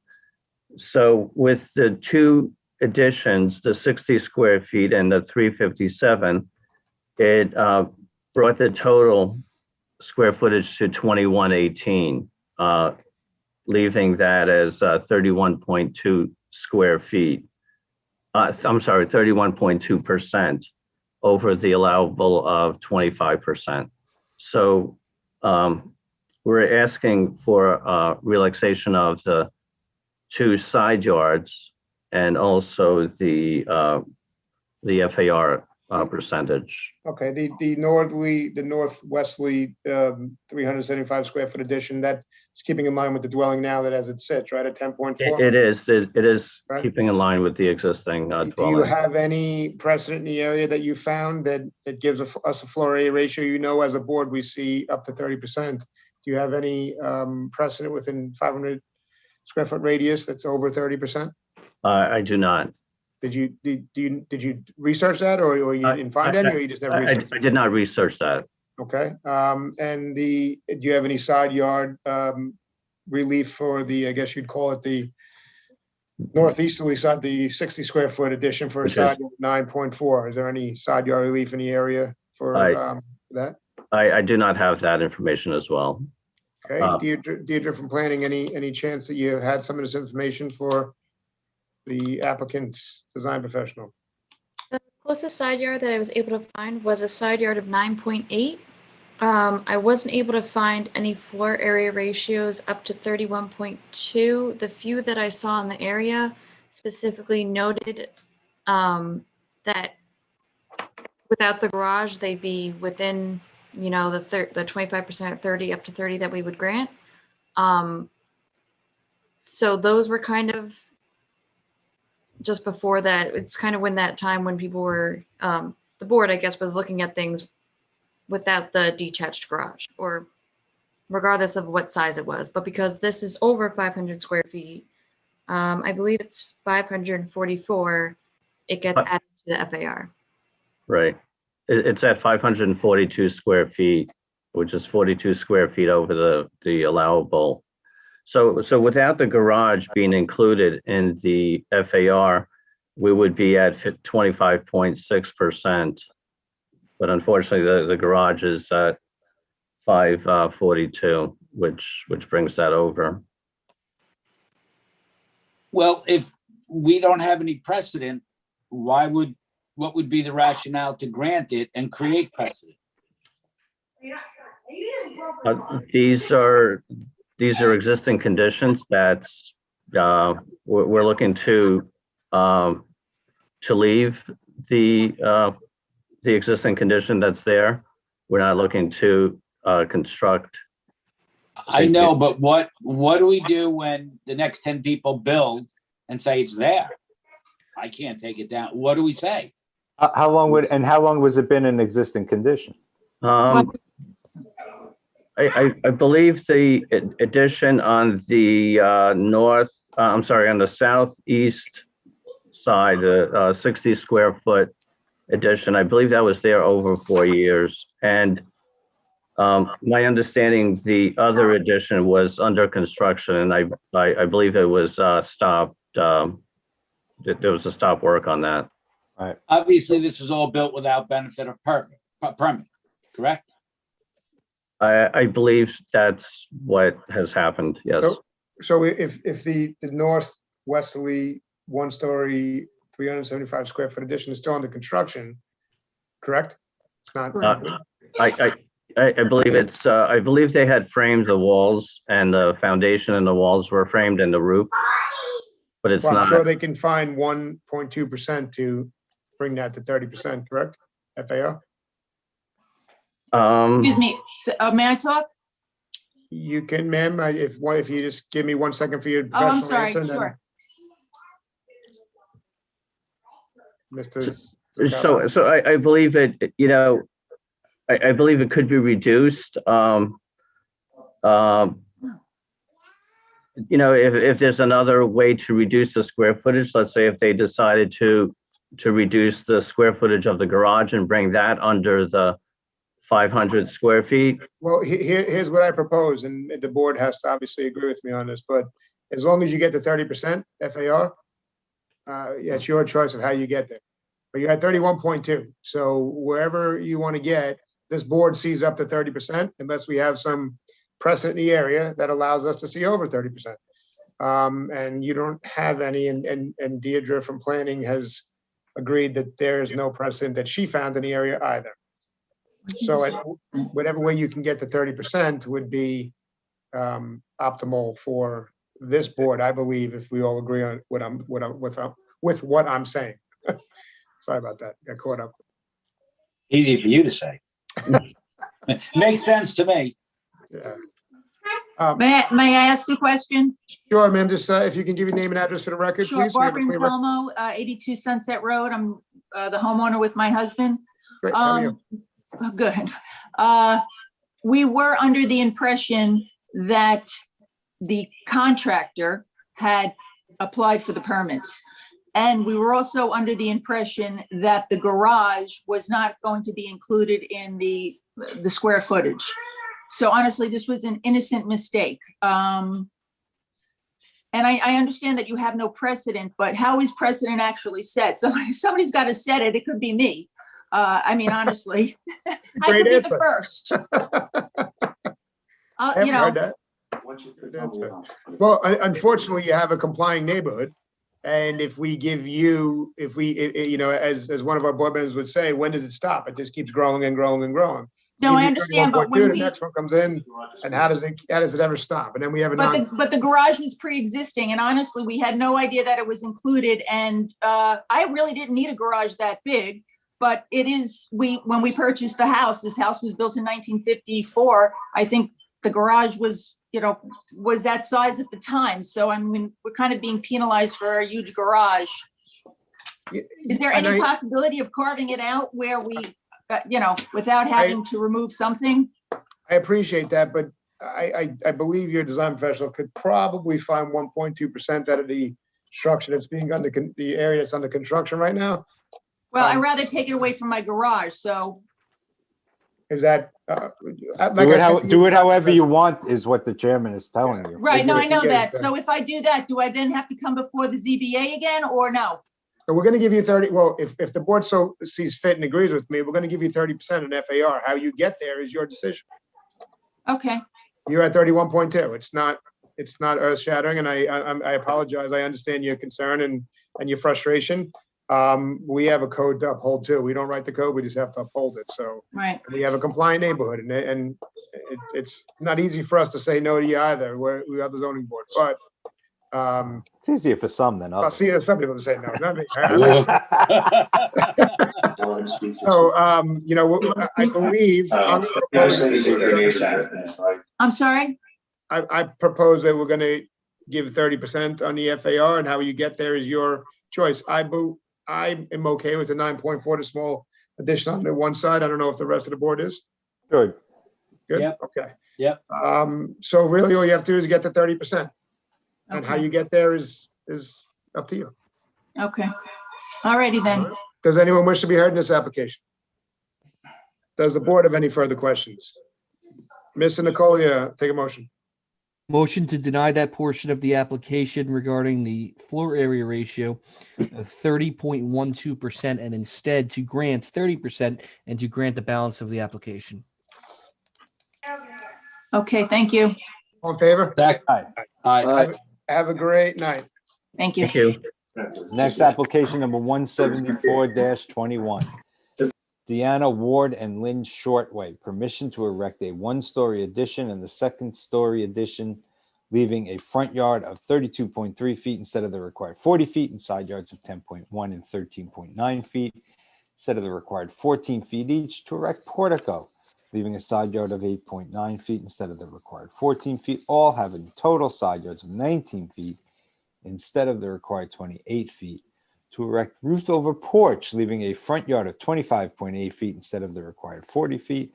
To install driveway on side property line, not having a required setback of 4 feet, having a front yard occupancy of 70% instead of permitted 35%. And to use dwelling for family use only, Pursuant to Islip Town Code, Section 68-419.1, additions resulting in gross floor area increase of 63.82% instead of permitted 33.3%.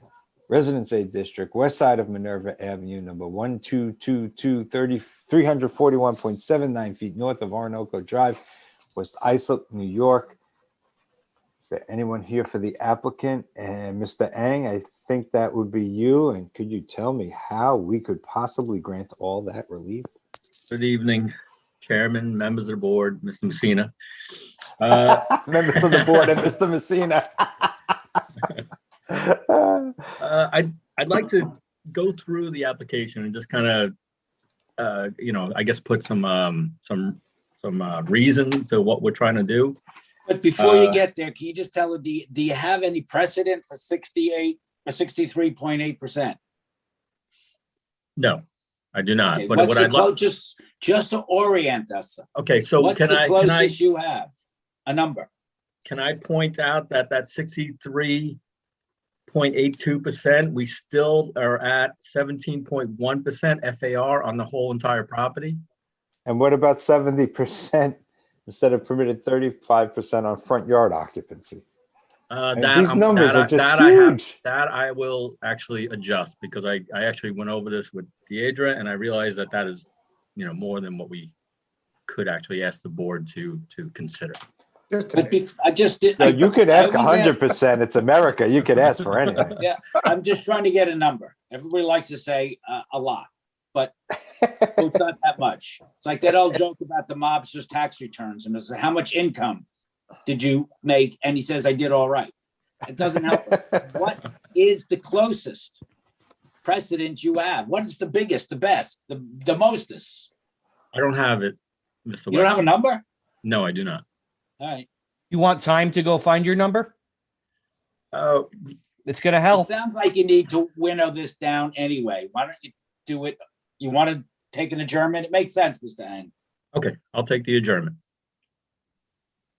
All right. We're not forcing you. We're just thinking No, it's a I'm good just, idea. I just feel like we're not exceeding on the FAR. We're trying to move two families together on Long Island.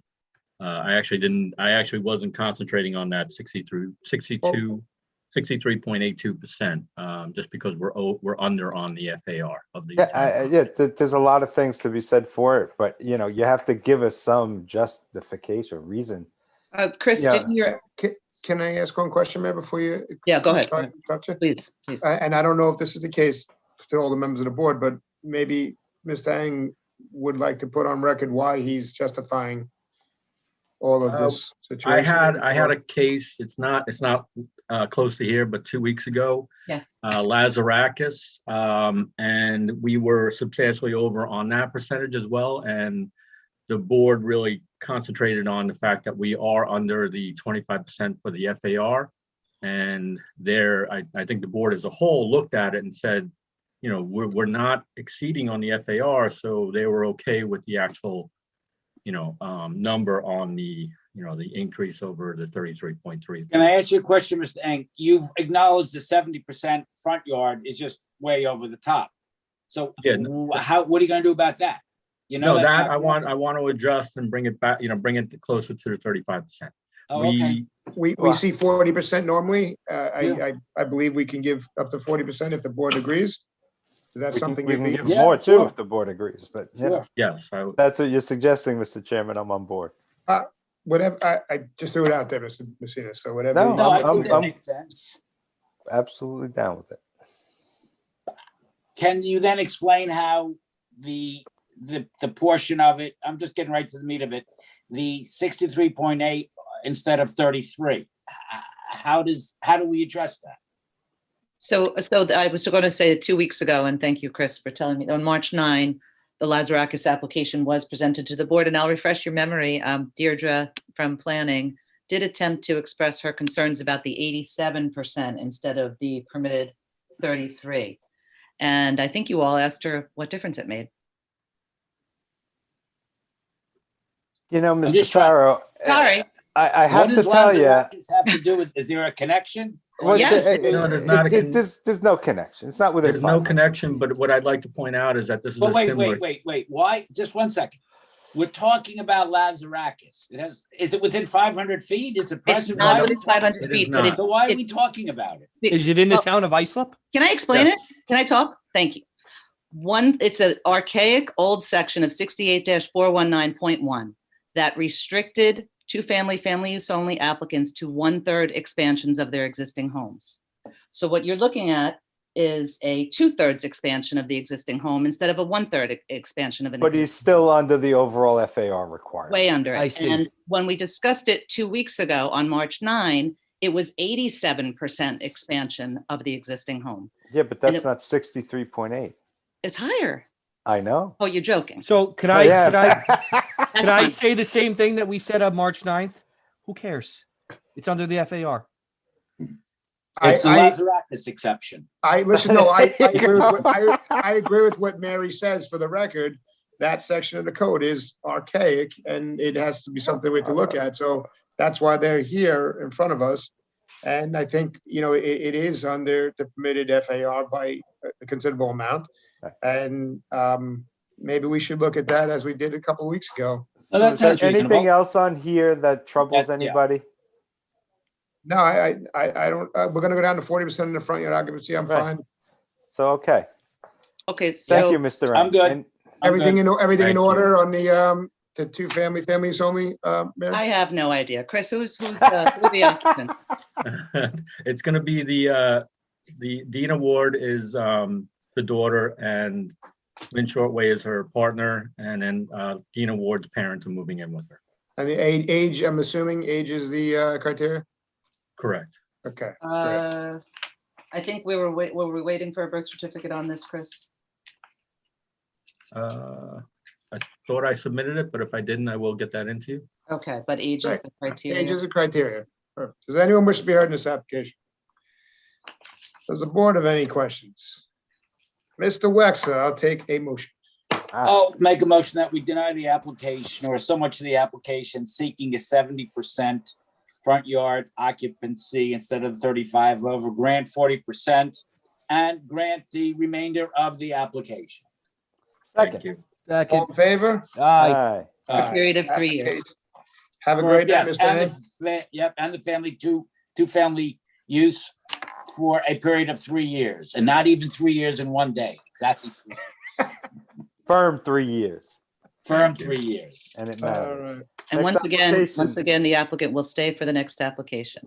Yes. Number All right. And we're 175. invoking the Lazarakis exception. I'm sorry about that. Way to After push your luck, Mr. Rang. I'm sorry. Number 175-21, Gunther Warner. Permission to erect a one-story addition and roofed over porch, leaving side yards of 6.4 feet and 12.7 feet instead of the required 14 feet each. To erect one-story addition, leaving a side yard of 13.1 feet instead of required 14 feet, all having total side yards of 19.1 feet instead of required 28 feet, and floor area ratio of 35.2% instead of permitted 25%, and to leave driveway having a side yard of 2.2 feet instead of required 4 feet. Residence B District, west side of Greeley Avenue, number 288, 356.97 feet south of Tariff Street, Sayville, New York. Good Good evening. evening, Chris Hang. We are we're extending the house in the front and the rear with one-story additions, and also adding a covered front porch. I actually reviewed this with Deidre in planning, and I realized that there's not precedent for 35%, but there is precedent for 31%. I'd like to propose the 31%. That's the precedent in the area, and revise it, I guess, the call of the meeting. from You'd like to amend the 35. call of the meeting stating floor area ratio of 31% instead of permitted 25. That's correct. Second. All in favor? All right. Okay.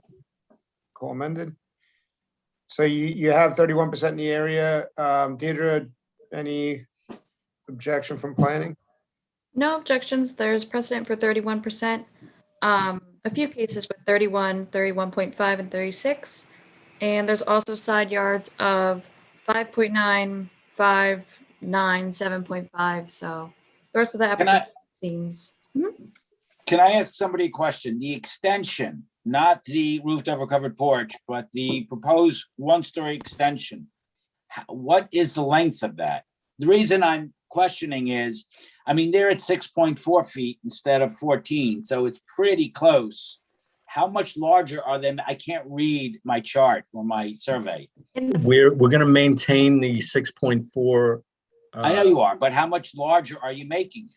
I mean, it's so close to the I'm sorry, property. 8.1 feet I'm forward. 8.1 feet forward of Okay. the existing corner. All right, it looked like 18 on the survey. So it's only 8.1? That's correct. Okay, thank you. All right. Does anyone wish to be heard in this application? Does the board have any further questions? Mr. Sullivan, I'll take a motion. Mr. Chairman, I move to grant the application as amended. Second. All in favor? Aye. Application granted, so have a good night. As Thank amended. you. Have a good Next weekend. application is number 176-21, Luann Associates LLC. Permission to erect a gasoline service station convenience store on a lot having an area of 11,554 square feet instead of the required 40,000 square feet. To erect a canopy, leaving a front yard of 10.5 feet instead of required 25 feet, and second front yard of 14 feet instead of required 15 feet. To install an air station unit, leaving a front yard of 7 feet instead of required 25 feet. To install 2 canopy signs each, having a sign area of 13.5 square feet instead of permitted 10.5 square feet and 7.2 square feet. Business 3 District, northwest corner of Suffolk Avenue, number 725, and Jefferson Avenue, Brentwood. Is there anyone here for the applicant?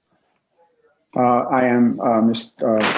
Messina, John Farrell with the firm of Son Ward. Our offices are at 1300 Veterans Memorial Highway, Hauppauge, New York, 11788. Hello, Mr. Farrell. How are you? Well, and yourself? Excellent, thank you. Okay. The subject property is, as mentioned in the call of the calendar, is 11,000 square feet. It's located on the northwest corner of Jefferson Avenue and Suffolk Avenue. It has been a gas station for many, many years. I think it goes back to at least the 1960s as a gasoline service station. Back in 2013, there was a major fire at the gas station. Actually, the service center that was located at the gas station had a major fire, and it destroyed the building. Following the fire, my client started to make applications to the town to change the zoning of the property from, it was originally zoned Industrial 1. He was changing it to Business 3 to erect to remodel the gas station, erect a convenience store, and to make the station more profitable. This nowadays gasoline does not make any profit. The profit is generally made off of the convenience store and or the service station, and even the service stations are not all that profitable anymore. On January 26, 2017, the town board adopted TC 5254, which changed the zoning and granted a special permit for a gasoline service station at this location. Since that approval, my client has been working to secure the necessary funding and to find an operator to run the station for him. There has been some time between them, but I think my client is ready to go. He's in the process of renovating a bunch of stations at this time, and this is one of the last ones on his list. So the proposal is to construct a 1,000 square foot convenience store, relatively modest in size in terms of convenience stores nowadays, and two canopies over the pump islands. There are 3 pumps at the station right now. He would put 2 canopies over those islands. And then there's also some associated signage. As you mentioned, the variances are to reduce the lot area from 40,000 square feet to 11,554 square feet, as I stated, this site has been operated as a gas station for more than 50 years in this location. It currently operates now, albeit with a small office trailer and uncovered pump islands. So it's not a particularly profitable station, but it does provide a service to the community, as there are not many gas stations along this stretch of Suffolk Avenue. In adopting the change of zone and approving the special permit, I think the town board understood that this is a lot that doesn't comply with the code standards. Nevertheless, based on my client's proposal, the town board saw fit to grant the special permit and the change of zone as well. Mr. Farrell, so they granted the special permit. You got conditions, right? Mm-hmm. Did the conditions limit the use? There are some limitations on the use, but not on there are no hours of operations limitations. No. What I'm saying is, does it limit it to a gas station use, for example? It was or does it just prohibit uses? No, it was specifically for the gas station, this gas station use. I don't believe it prohibits any other uses though in the district. Oh, okay. Well, you say it was specifically for it. Do the permit conditions specifically use the words gas station in them? Yes, because they granted the special permit for the gas station to operate a gas station. That was and my they point. approved, right. So the fact that you're 11,000 feet or 11,500 really instead of 40 is kind of a moot point now, because the town board has already determined that this is an appropriate site for a gasoline service station. That was the point I was trying to make. Yes, Mr. And not to mention, it's been a gasoline service station for longer than most of us, except for Mr. Messina, have been alive. Oh, Mr. Wexler's older than me. Oh, yes. And I don't Mr. see any Nicolia. detriment to the community based And on this guy's also, they're lot. providing a needed service. Everybody needs gasoline. That's and right. There's nowhere Sadly, else yes. and there's nowhere else in Brentwood they could get it. So not really close to this site. I have to be honest, I've driven down Suffolk Avenue on E, panicking, looking for a gas station. And I can attest to the fact that there is definitely a Precious gasoline few, right? desert in that area. Well, you drive a car that gets 2 miles to the gallon. It gets 7.9. Oh, And that's because of your youth, Chris. That's highway use. That's highway. That is highway use. So data from planning, any objection? No objections. All right, does anyone wish to be heard in this application? The board have any questions? Mr. Nicolia, I'll take a motion. Motion to grant the application. In second. All in favor? Aye. Application granted, sir. You have a great night. Thank you very much. Have a good night. Good night, Mr. Farrell. Next application number 177-21, Donna and Charles F. Paterno Jr. Permission to leave dwelling having a first floor elevation of 13.6 feet instead of permitted 9 feet, second story deck with stairs, having a front yard of 17 feet instead of required 40 feet, second story landing with stairs, having a side yard of 7 feet instead of required 14 feet, and to leave pool patio, having a side yard of 1.7 feet and a rear yard of 0.3 feet instead of required 6 feet each. Residence A District, east side of East Bay Drive, number 843, 461.88 feet north on Bay 9th Street, West Islip, New York. Is there anyone here for the applicant? Yes, hi, Christina Bravin, Morano Expediting, 2938 Hempstead Turnpike, Suite 212, Levittown, New York. And I believe Mrs. Paterno is on as well. How are you tonight? Good, how are you? Good, thanks. Stage case. Okay. So I have a full presentation, but if there's something very specific you want to hone on, if you want me to just forego the whole thing and go to the meat of it, Yeah. I'll be happy. Why don't we forego part of it? And do you have precedent for 13.4 instead of 9 feet? So the you're talking about the front addition or the steps? I'm sorry. The that again. elevation. The elevation. The only thing that says 13.46. So sorry, I couldn't hear you. So the 3-inch difference. So we were granted the 13.16 and the final survey revealed 13.46. There was a grant on this already previously. Oh, okay. Okay. That wasn't revealed in the call. Application 536-18 on October 23rd. So how much Sorry, of this is a change from the last application? So the grant was 13.16 and the Right. final survey revealed 13.46. And is We that got the that. only thing that's different? For the first floor elevation, yes. No, for the What whole about the whole application. No, application? that's one Okay, item. got it. Right. Go So ahead. construction was completed, all inspections were passed, nothing was brought up. Final survey was done, and that's when they discovered a few of these inconsistencies with the building.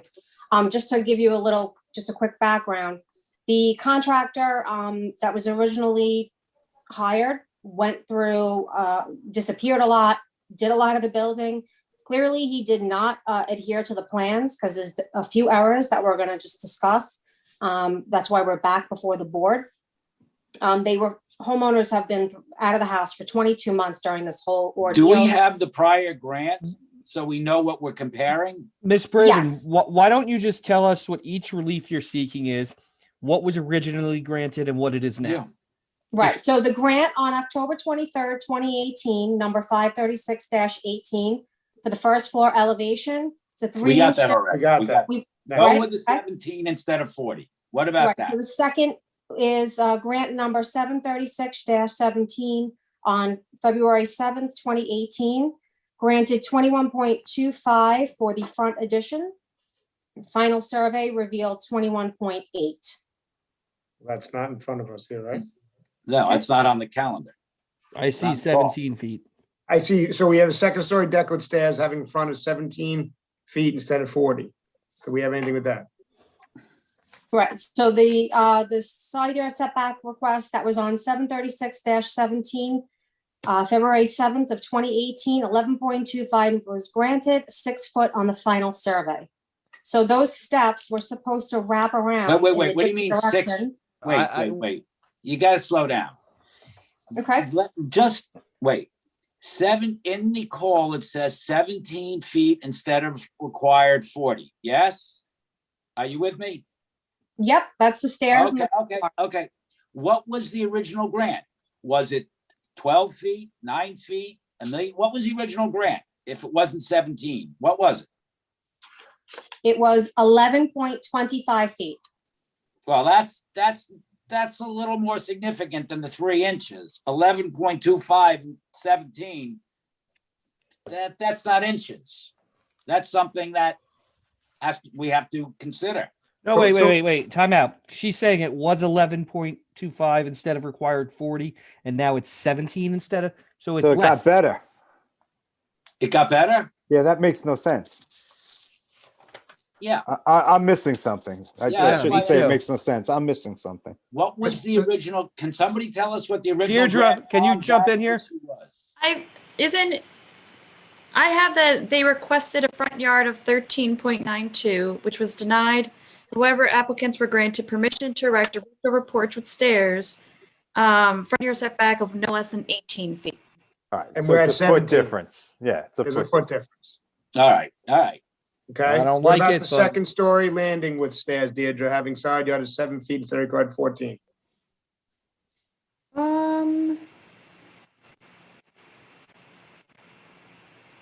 The side yard of 11.1. I think that was granted for that side yard. Is it asking for a front yard? Well, It's no, saying- we're entertaining 7, not 11.1. So it's a decrease of 4 feet. Believe. Yes, that's the second story landing in the side yard.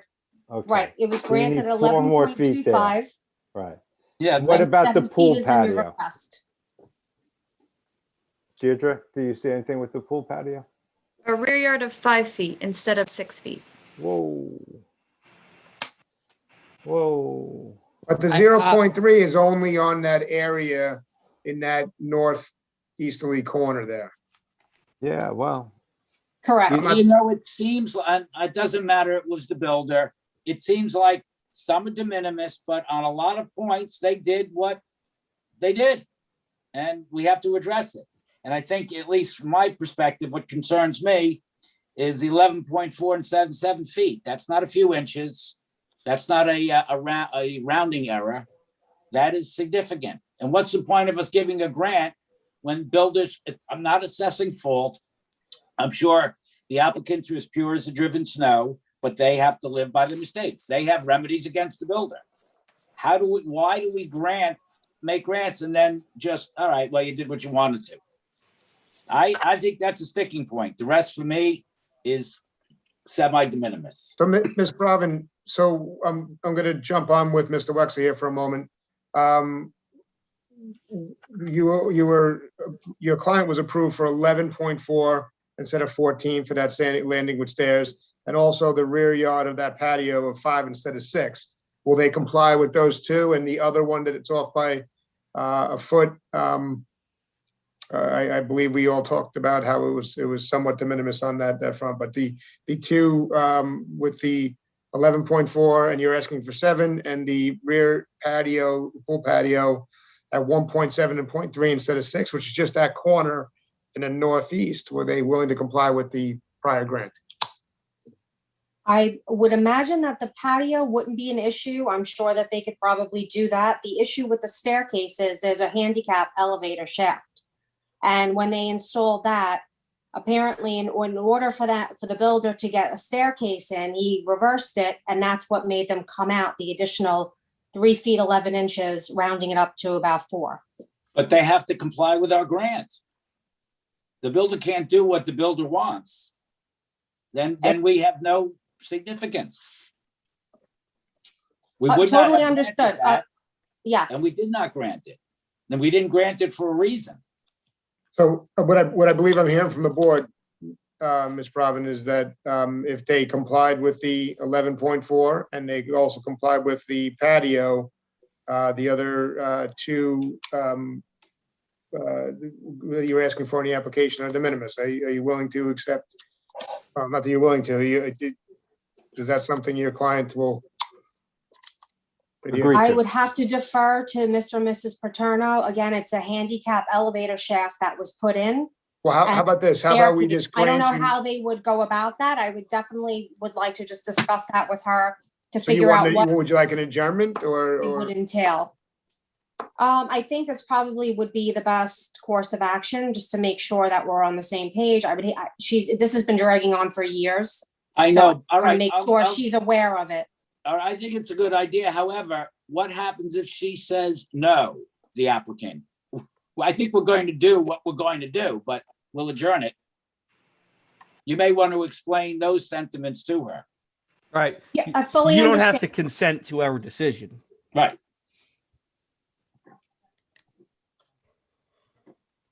Okay.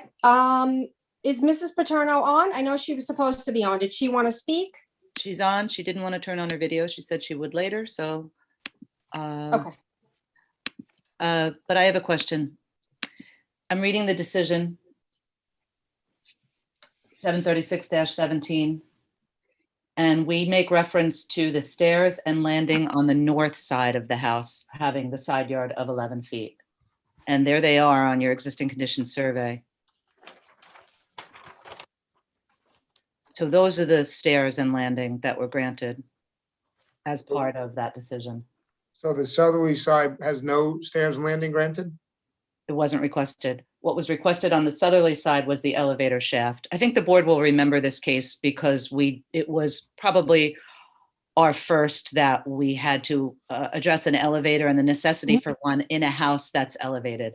Yep, I remember that. Mary, can I just ask you a question? I can't see north and south on the screen. Oh, so okay. There you go. So they built it on the opposite side? They built it on This both right sides. here. See this right here, Mr. Wexler? Yes. See that the northerly stairs, and that's what they got the relief for.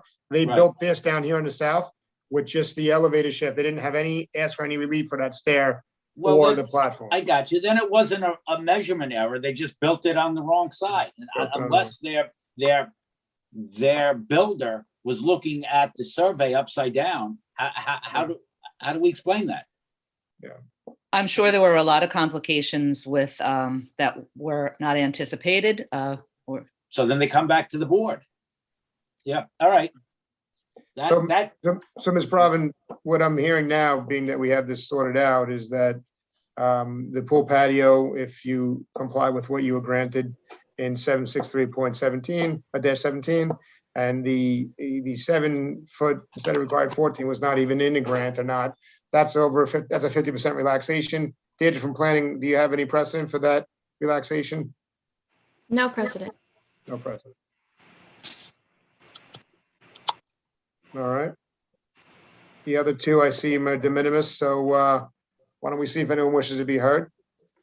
And we can make a decision. Does anyone wish to be heard in this application? Does the board have any further questions? There was and somebody attending, and he usually does speak, but I've moved in. Davis. John Davis, did you want to say anything, Mr. Davis? All right, we tried. Yeah, we did. All right, Mr. Wexler, I will take a motion. Thank you, Mr. Chairman. I'll make a motion that we deny so much the application seeking to have a second story landing with the stairs having side yard of 7 feet instead of required 14 feet. And also deny so much the application seeking to leave a pool patio having side yard of 1.7 and rear yard of 0.3 instead of required 6 feet, and that we hew to our prior grant number 76320. Is that it? The 763 is 17. 73617. Yes, and in the future, they should abide by the zoning decisions of the board. Thank you. And approve the rest of the application. Yes, sir. Second, I guess. Second. All in favor? Aye. Aye. Thank you. You have a Thank great night. you. Mr. Chairman, our last application this evening is 178-21, Laura DeCiccio.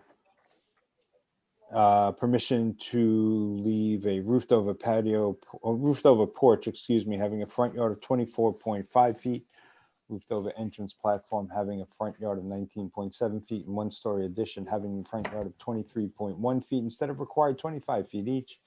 To leave roofed over deck having a side yard of 13.7 feet, second story cantilever having a side yard of 12.5 feet, second story eave having a side yard of 11.6 feet instead of required 14 feet each, total side yards of 25.3 feet instead of required 28 feet. To leave patios having a side yard of 3 feet and trellis having a side yard of 0.5 feet instead of required 4 feet each. To leave driveway having a side yard of 0.4 feet instead of the required 4 feet, and front yard occupancy of 83.1% instead of the permitted 35%, and establish an accessory apartment pursuant to Islip Town Code Section 68-602 on a lot having a width of 60 feet instead of the required 75 feet, Residence B District, east side of Rollstone Avenue, number 149, 866.03 feet north of Brook Street, West Sayville, New York. Is there anyone here for the applicant?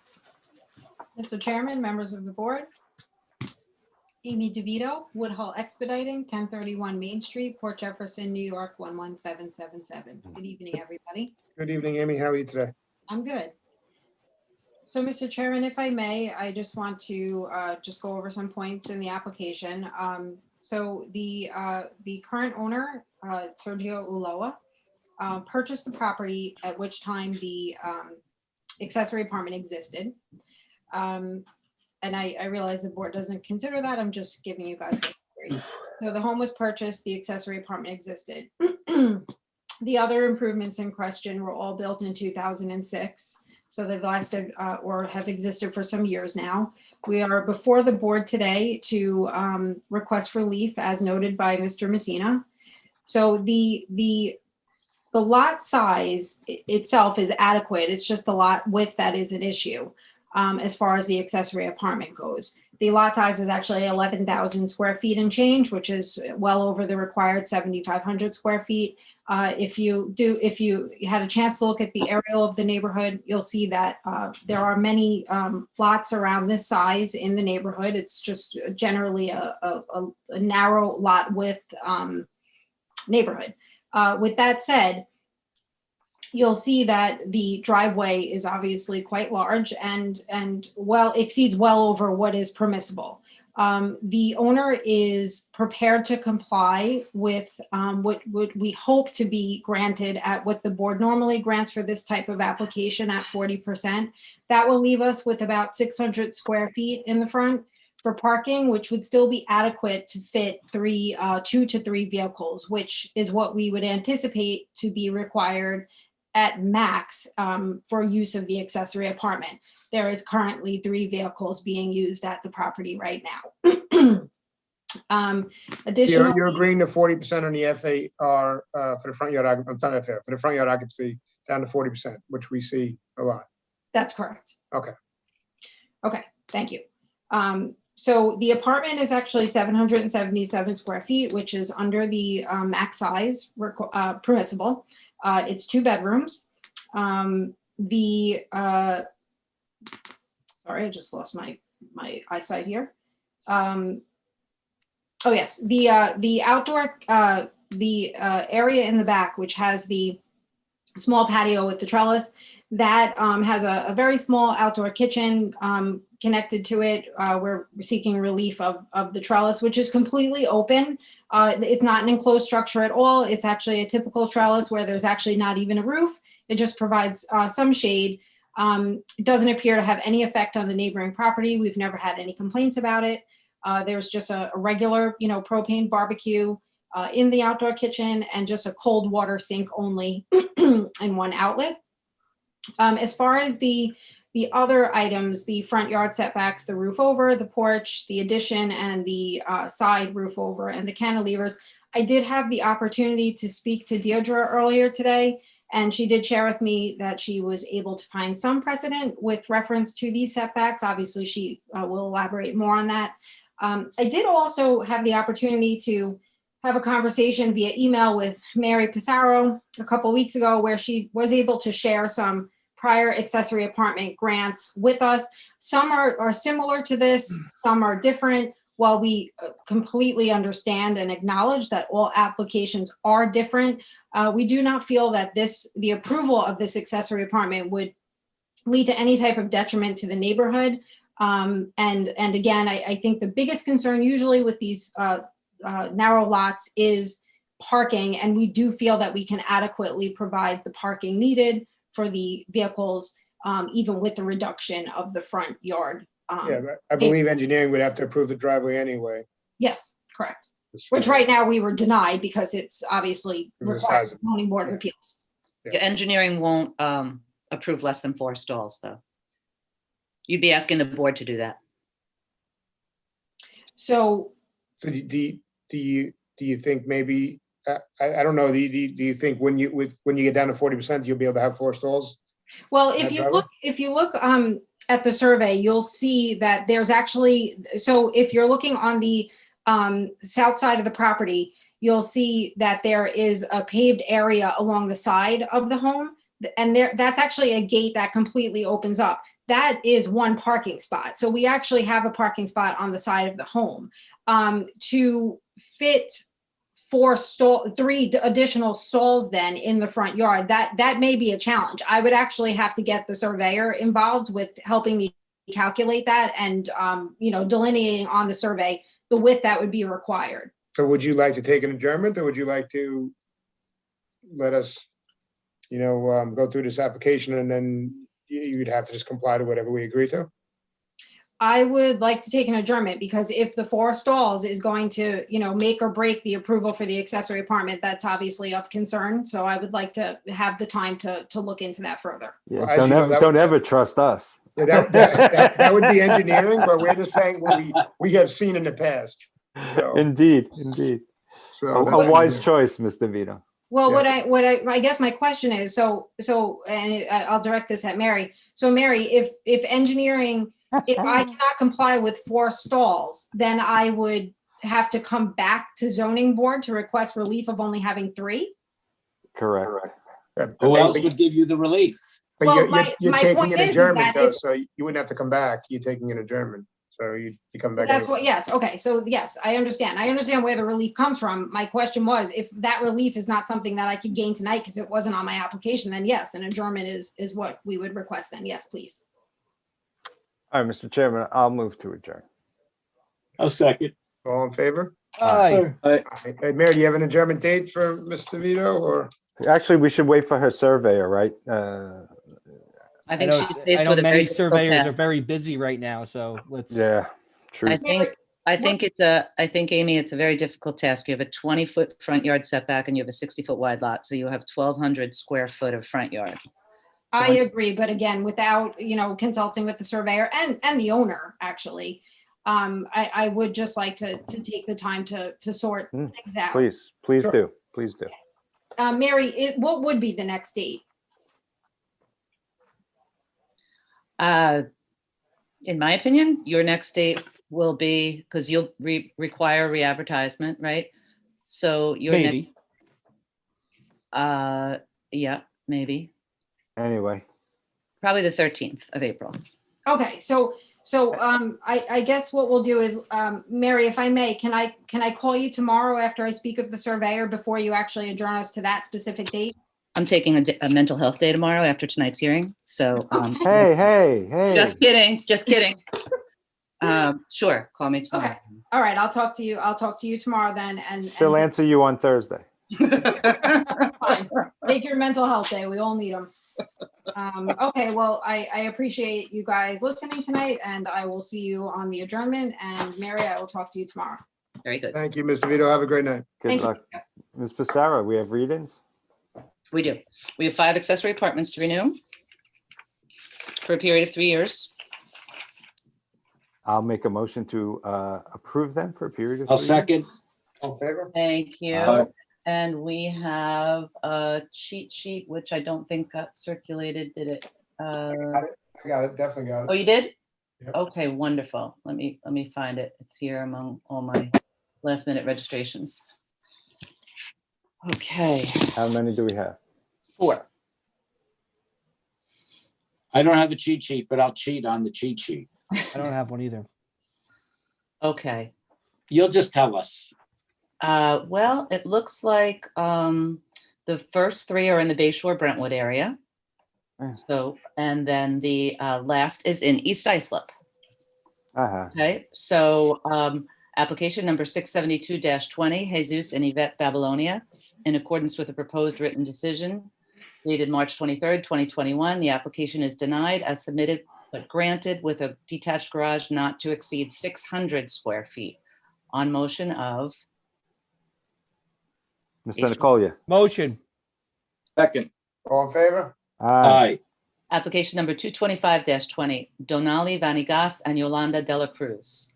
In accordance with the proposed written decision dated March 23rd, 2021, the application is granted as to the accessory apartment for a period of 3 years and granted as to the remainder. On motion of Brentwood. Nicolia.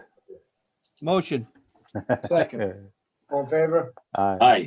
And this next one is in Bayshore. It's application number 740-20, Joseph Morazi and Marisol Morazi. In accordance with proposed written decision dated March 23rd, 2021, the application is granted as amended by post-hearing submission. On motion of Call Come on, Chris. Last one. Motion. Second. All in favor? Aye. application number 626-20, Robert and Joyce Sabella. In accordance with a proposed written decision dated March 23rd, 2021, the application is granted. On motion of Motion. Second. All in favor? Aye. All right, that concludes our proceedings. I'll make a motion that we adjourn. Second.